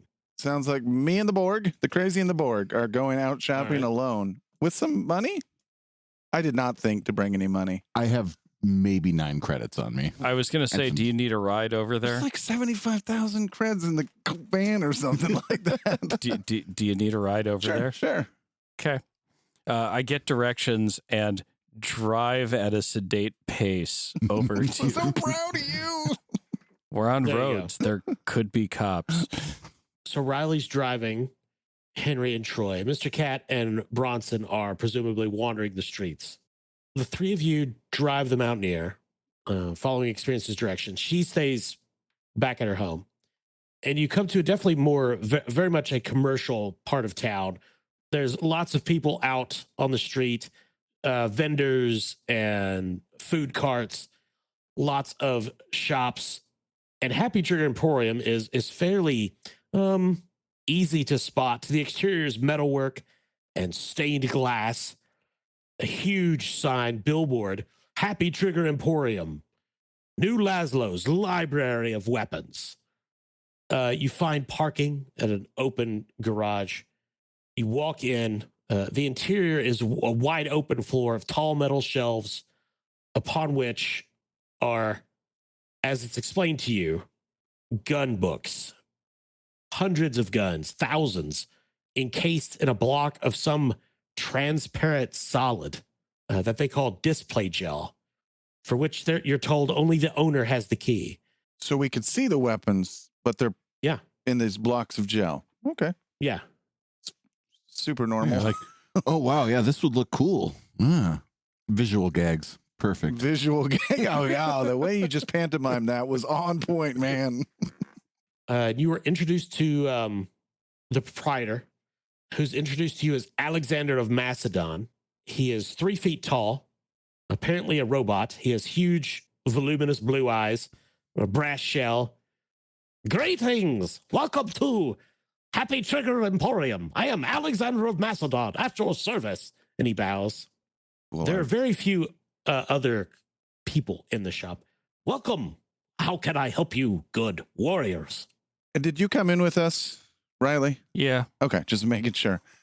Yeah, I returned the bow, not waiting for them to kind of, we're kind of new here. We seem to misplace all of our warrior weapons. You sell these things? I sell them, yes, sir. I'm very happy to make your acquaintance. Right on, man. Righteous place you got here. Thank you very much. What sort of weapon are you in the mood for? Something plasmic? Laser? Projectile? Explosive? Missile-y? I don't want to get too technical. I'm trying very hard to let one of you speak first. You can see Troy is trying to let you speak. I don't suppose you got any language packs, do you? Language packs. Do you intend to fight with harsh language? I kid. Words are the greatest weapon. Oh, yes. That and a super laser pistol. Language packs. What are you needing there, Cyborg? I'm assuming it's some sort of Eastern Slavic type language. Not totally certain since I, don't speak it. What? Yeah. What? Quickly stepping outside of this, Henry's, basic idea is to try and find something to help him translate, get a language pack so I can understand. Is that an operating system? When his operating system is talking, my assumption is that we don't hear it. He's just hearing it That's inside of my his- assumption. Okay. as well. That would be hilarious if he accidentally turned on the speaker and couldn't figure out how to turn it off. Zero stuff. Engaging stealth mode. No, To clarify, I as the GM knew exactly what you meant, but Okay. like he has no idea that like you can't talk to your internal computer. Right. I'm not giving context. Okay. You mean the stoner is having trouble communicating? Are you who are you trying to communicate with? Like a friend, relative? Technically myself, buddy. I got to figure out Oh, how to work these cool limbs. And I show him how my finger opens and closes. Like, look at this, Yes. guy. I don't really get this. so how do you not get that? Your guess is as good as mine, bro. And he like steps to the side and puts his hand up and like waggles a finger at the crazy as if to say, lean down. Yeah, absolutely. And I thought you were going to be the one completely out of his fucking mind. What's with this guy? That's a long story. It's a long All story. right. He's been talking to himself for the past day or so and seems very confused and keeps saying yet. And I don't know what he's talking about either, but laser rifles. I think we need laser rifles. Would that make you happy? We just buy some laser rifles. I'll tell you what, you buy some laser rifles. I'll get some tools. We'll poke around your friend's brain and see that's a what's great going on idea. in there. They don't call me Alexander of Macedon Brain Scrambler for nothing. Perfect.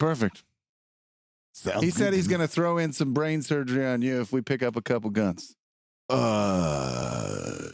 Just to poke around. I can hang. Yeah. So essentially, he has everything in the Rifts Unlimited in terms of guns. Would prices be approximate to the ones found in here, or mark up, mark down, mark sideways? Pretty close. Okay. We're going to call it approximate, yeah.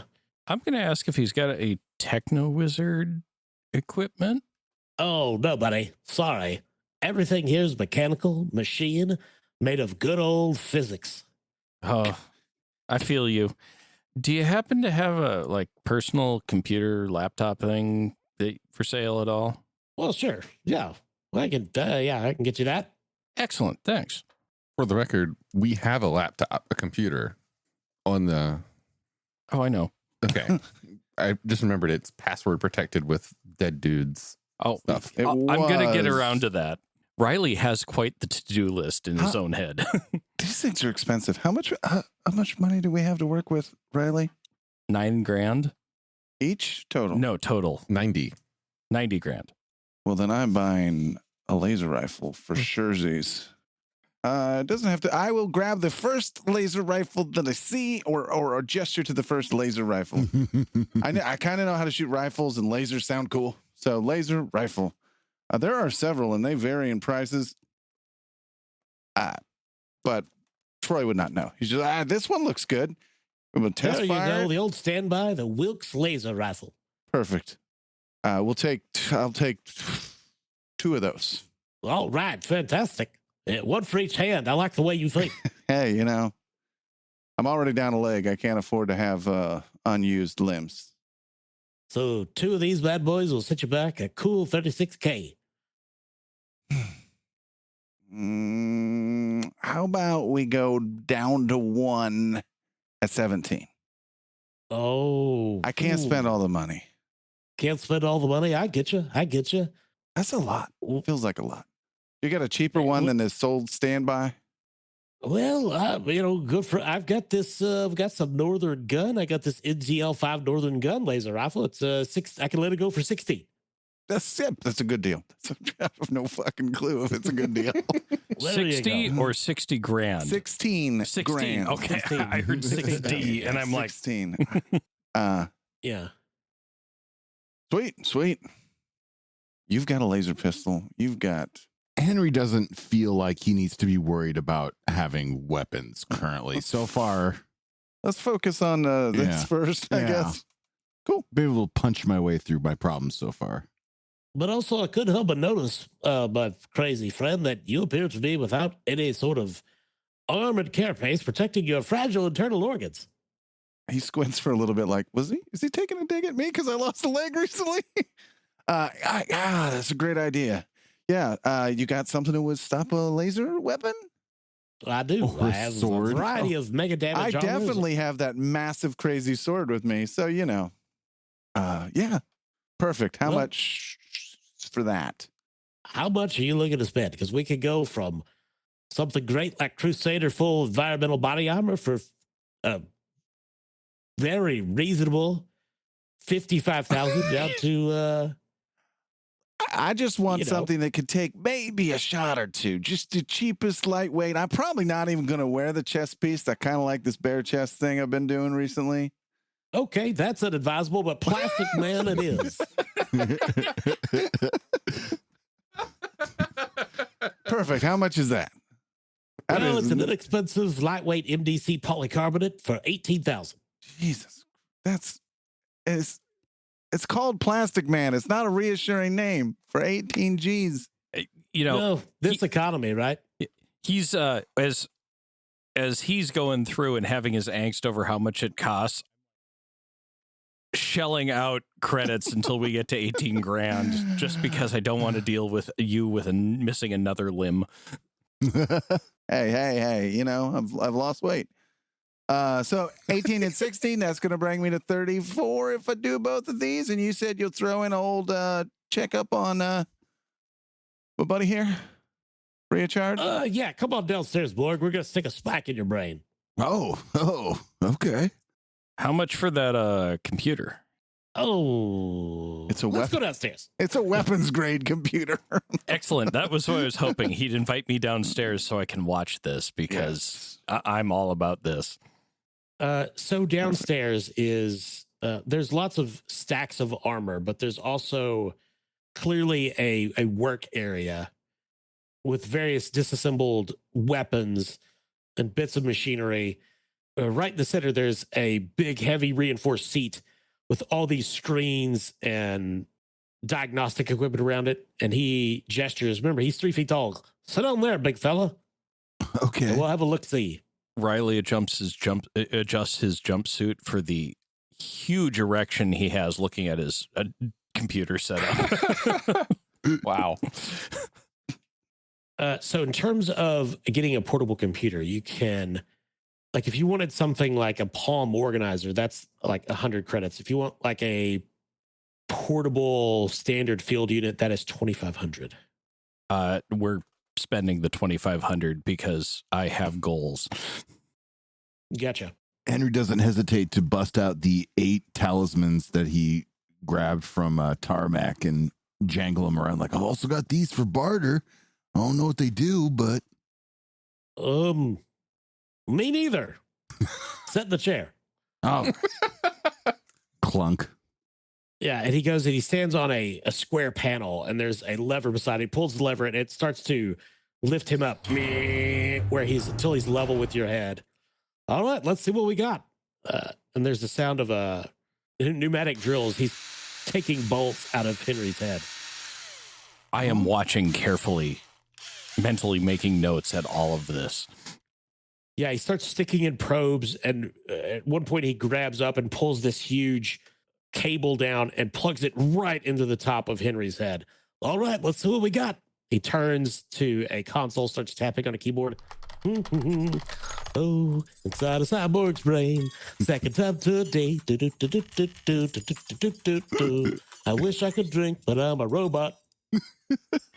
You know, Okay. I suspect I could write a program for intoxication. Oh, really? Yeah. There's a console over there. Get to work. This will take a while, but I will be back, and I will, if my attempts are successful on him, I'll definitely pass it to you. I have free weekends. All right, Mr. Henry, let's see what we got in here. And so there's this huge diagnostic starts scrolling down Alexander's monitors. Oh my God. You have seen a lot of action. Also, this is all in Russian. Oh, You're in a commie Borg body? whoa. I'm a Russian RoboCop. So you said your name was Henry, right? That's the case. Well, your armor seems to think your name is Valia. Valia. And let's see. Yeah, it is an onboard simulated sentient intelligence, and its name is Gorshkov. And it is really annoyed that you don't have your full weapons package. And it is got a mouth on him. Wow. I'll tell you what, I'll dump a standard language translator just for Russia. That's all you really need, right? I think so. Okay. And then it's going to run you about, I'll tell you what, I'll do it for $2,000. How about 2 talismans? Those are worthless. I don't know. I don't have any idea what they are. So, I look to Troy, who I believe is holding all the credits. Or is No, it I'm Riley? holding all the credits. I look to Riley with what I thought was a pleading look, but since my face mask is on, and $2,000, and you throw in the login credentials for his back door. Done. Chink, chink, chink, chink, chink, chink, chink. Okay, so it takes about an hour, but eventually he downloads a Russian translator to your system, and all parts of your heads up display start to become discernible. Oh, whoa. Suka Blatz. And eventually you hear a voice. You're not Velia. Yeah, buddy, and this ain't 1999? 97. This ain't 1997, so we're going to have to meet each other in the middle. How's it going, buddy? It is not 1997. Why would it be 1997? This is not calculable. Well, I do not. Translation error. Translation error. Translation error. whoa, calm down, pal. Translation error. Translation error yourself into a timeout, pal. I will translation error. Oh, Plasma. Translation error. I look to Alexander of Macedon. What? Seems to be Yeah? he seems to be kind of angry, buddy. Can you help me? Well, he's Russian. What do you want me to do? Henry, having seen enough movies in the 90s where Russia was, of course, the main villain, it's like, well, gosh, I guess I got to figure out how to broach peace with myself. I guess so. Sort of existential. Yeah. Yeah, you should probably Gorshkov. do some weed or something. Do you have that? So we are going to cut over to see what Bronson and Mr. Cat are doing before they're inevitably arrested. Bronson. Mr. Cat. Bronson. Mr. Cat. Buddy. There are squirrels in these trees. I have been tasked with doing good deeds. Like, good. Okay. Are you a good boy? Mike said so. Henry Yes. said so. Troy said I miss Mike. so. Me too. I miss Mike. Oh, It God. was so hard. The two are getting Sleep. sloppy drunk. He could scratch my chin like no one else. Mike knew where the treats were hidden. He even knew to touch my belly in a way that I wouldn't bite him. I miss Mike. But, Is Mike dead? I don't think so. Oh, good, Mr. Cat. You're so wise and knowledgeable. If Mike is alive, we will find him. Yes. We will find Mike. We will find Mike and we will rescue him. But first Oh. we must do good. Yes. Henry is good to us. Henry is the best. Henry scratches my ears. Do you remember the way Henry used to smell? Very bad. Yes, but you remember it. Well, of course. Do you remember that pouch of plastic something that I tried to eat, but then you took away from me that we got out of his pocket that one time? Yes. The weird grass. Henry really likes that weird grass. Ooh. And I heard earlier that there's a chance this time here. Ooh. In this place, You should come with me. we will find the weird grass. With our powers combined, Yes. we can rule, we can find this grass for Henry. Bronson jumps up and just starts running. Yes! Onward, minion! And I'm chasing after him. Good You're not sure where he's boy. going. Hopefully he has some idea. Runs down a street, like people jumping out of his way. Like he's barking. Like two dogs leap into a yard to get out of his path. He's like, get out of the way, German Shepherd, dumbass. One of two things is going to happen. They're either going to find ditchweed or we're going to find them the next morning stoned out of their mind in a wild patch of catnip. So he runs like a couple of blocks. It's still residential, but it is much more apartment buildings and townhouses than like a neighborhood of, individual homes. Let's see. So Mr. Cat, let's see. You are a house cat. So Mr. Cat and Bronson don't know this, but the audience is definitely getting the vibe of this is a college neighborhood, right? like there's a lot of young people and open air bars, cafes. It's getting into the evening. All the TK lamps are lit. In the distance, we see clearly, administrative buildings. And Bronson runs straight to like the front of this cafe, and like it's got a big glass front facade, and he like laying against it, like in here, Mr. Cat, I can see them. They have it. And you run up, and it's clearly some sort of a depository. There's people like smoking. There's an open. There's tables out front where people are smoking weed, and he runs and slams through the door with the bell ringing. I need some weed for Henry. Now, unless you act to restrain him, Bronson is clearly just going to unintentionally commit a robbery because he's been truly human level intelligent for about 72 hours.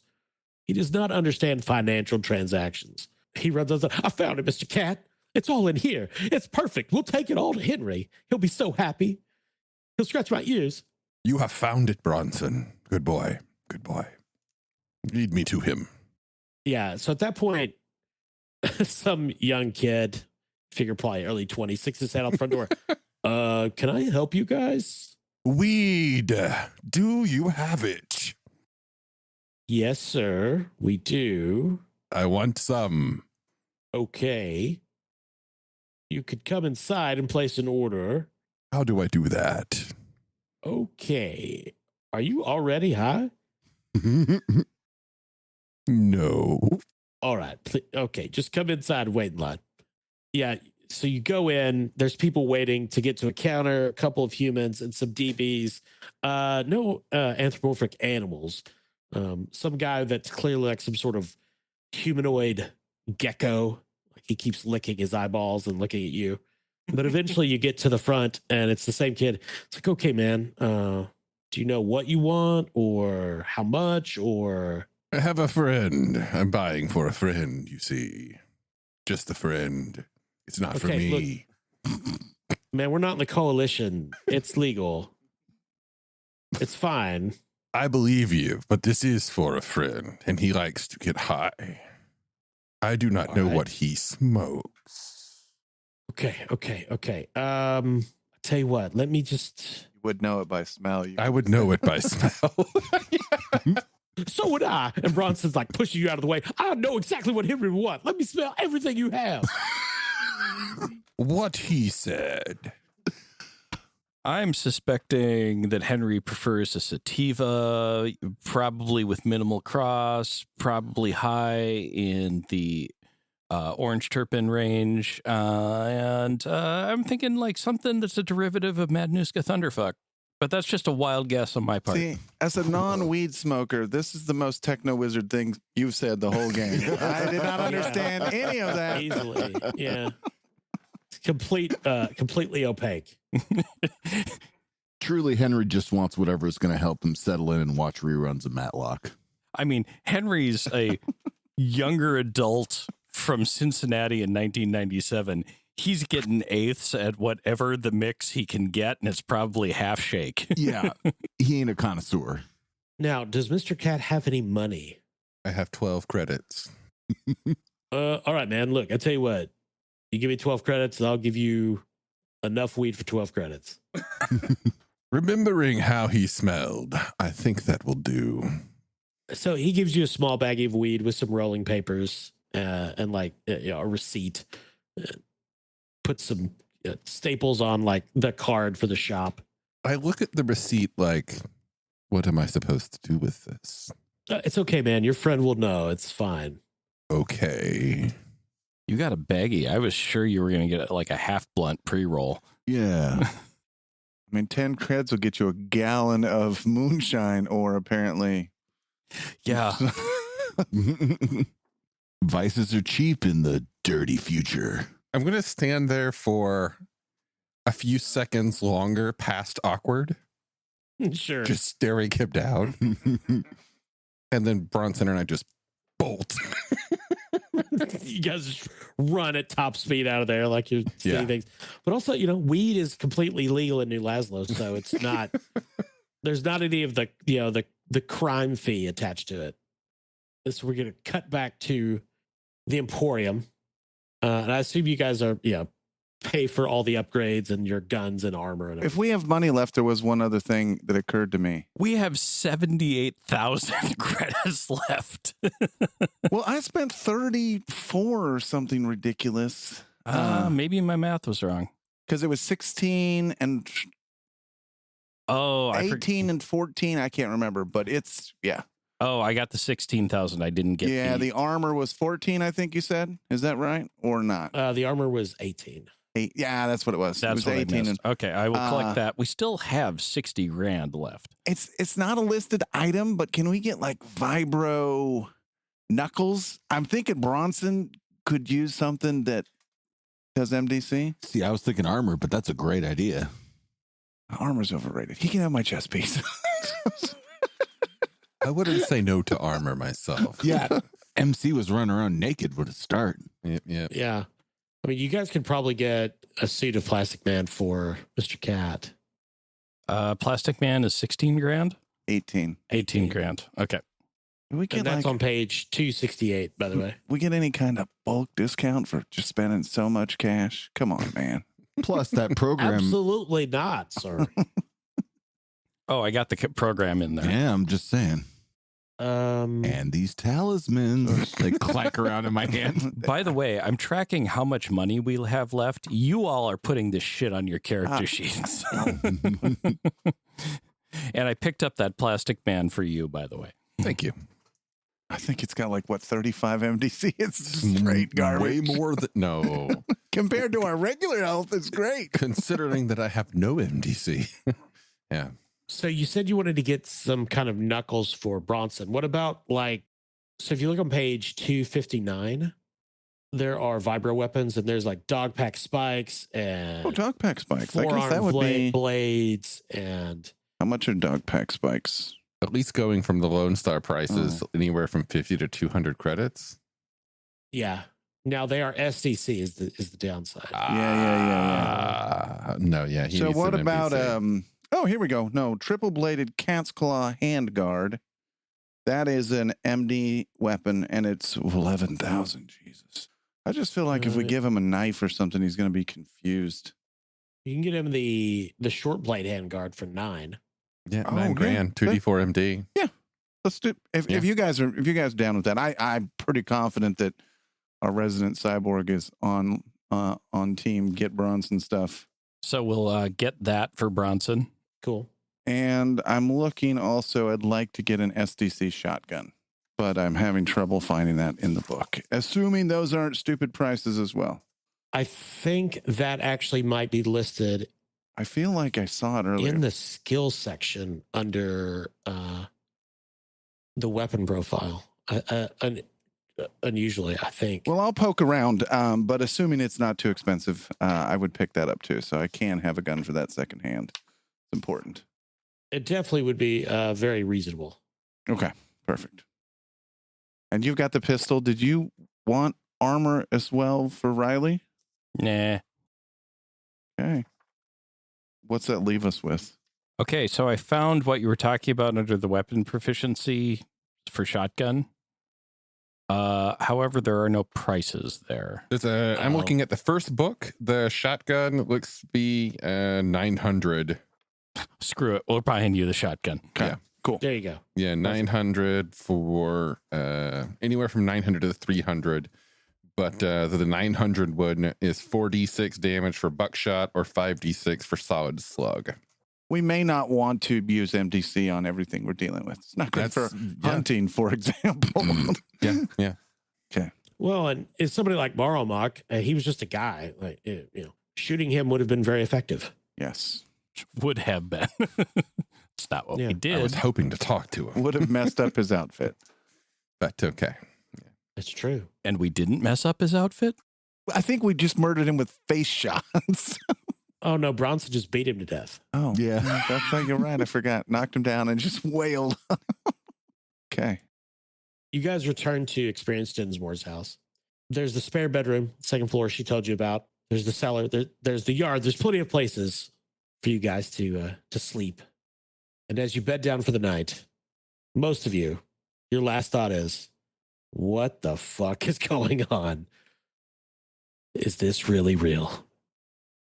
Quick note, Riley may stay up slightly later than everybody else because he has a safe to reprogram, a laptop to hack into, and every tutorial on the new field computer he got to go through. So Riley is just drowning himself in work. Got it. Yep. As is fitting for an engineer with as low an MA as Riley has, he's nerding out. He's got to learn new computer languages, goddammit. There you go. Yeah. Oh, yeah. Henry's spending the night getting to know Gorshkov. Henry's hanging out with Gorshkov is going to be made even more exciting when Bronson and Mr. Cat show up and drop a packet at his feet. A 12 credit bag. This becomes an important question. Do you have your original I was lungs going to say somewhere in there? functional lungs.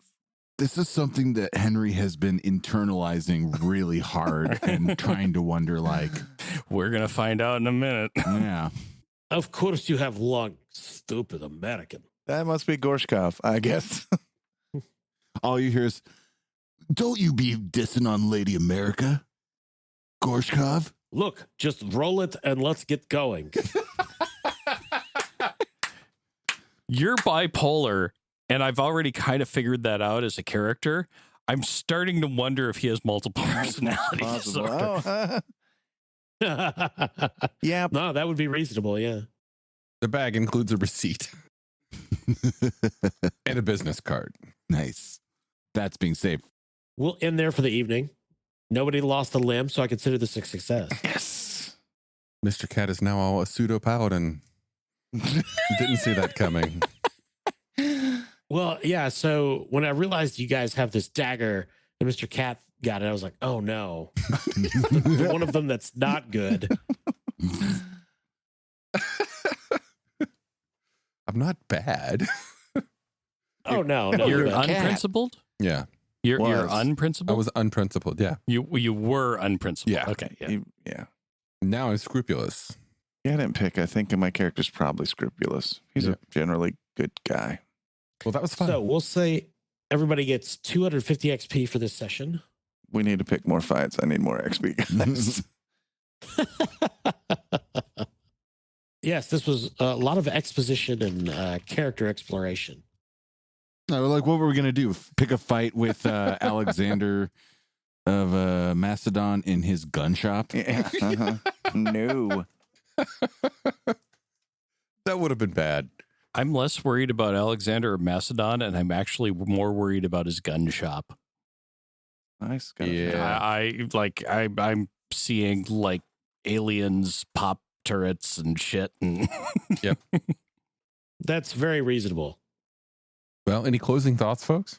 That was a blast. Again, I want Bronson as the voice for everything in my life. We're gonna need you to It's do coming soon. like a Siri voice that's just Bronson that we could just plug in the device. Hey, maybe you could get somebody to program his voice to put into your OS. Yeah. Oh my God. Replace Gorshkov. you know, It's still Gorshkov's personality, If but in only. Bronson's voice. I They're can't. Americans. You American bitch. I will burn you.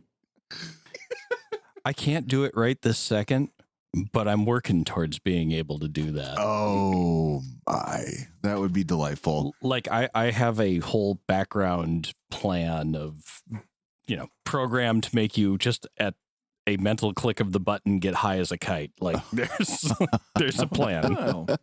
I do love that. I would watch an entire movie of Bronson and Mr. Cat drunk and going out on the town, painting the town red, as it were. No. No. Someone's getting beat to death tonight. If the party goes to sleep, they wake up and the cat and the dog are gone. And so is the mountaineer. A cat driving for the first time while drunk. Oh my God. Like you thought Riley's driving was bad. It's not good. Yeah, Mr. Cat and Bronson on the town would have the same decorum as a police academy movie. Pretty much. Yeah. That would be my hope. All right, folks. Well, we hope you enjoyed it. We are having a lot of fun, or at least I am. I am having a blast. Same. Yeah, good stuff. Yeah, it's I had a moment earlier actually when we pulled into New Lazlo. I had just it was like this moment of brief emotional elation in that I've been playing Rifts for like 30 years and never once have I taken a party to or myself visited New Lazlo. So in my brain I'm like, oh, somewhere new. It was pretty awesome. Yeah. Really? Wow. Yeah. Nice.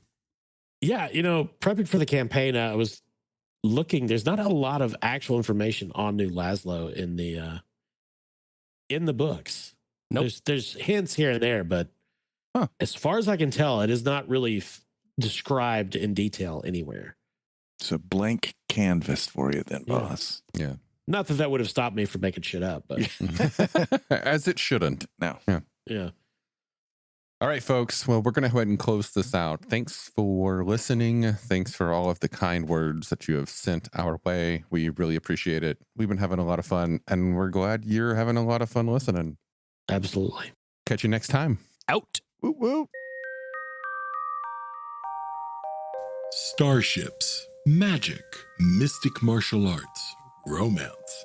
All of these can be found in A Cloak of Blades by Isaac Scher.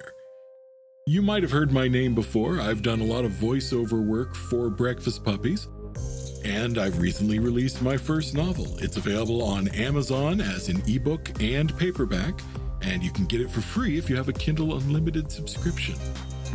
I do hope you'll support my work as you're supporting Breakfast Puppies, and it's been a pleasure talking with you today. Have a good one.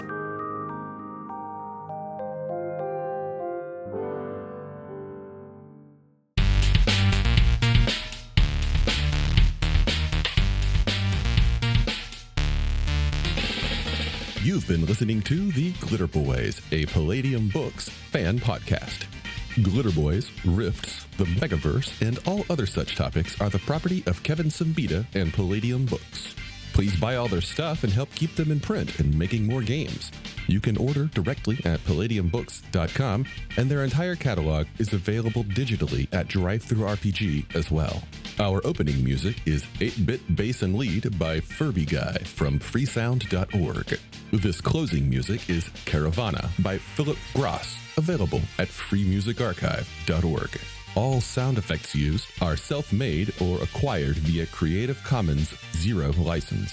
If you like what you have heard, find us on Twitter and Facebook as The Glitterbois. That's BOIS. And check us out online at breakfastpuppies.com/glitterbois. And also join us on the Breakfast Puppies Network Discord at breakfastpuppies.com/discord.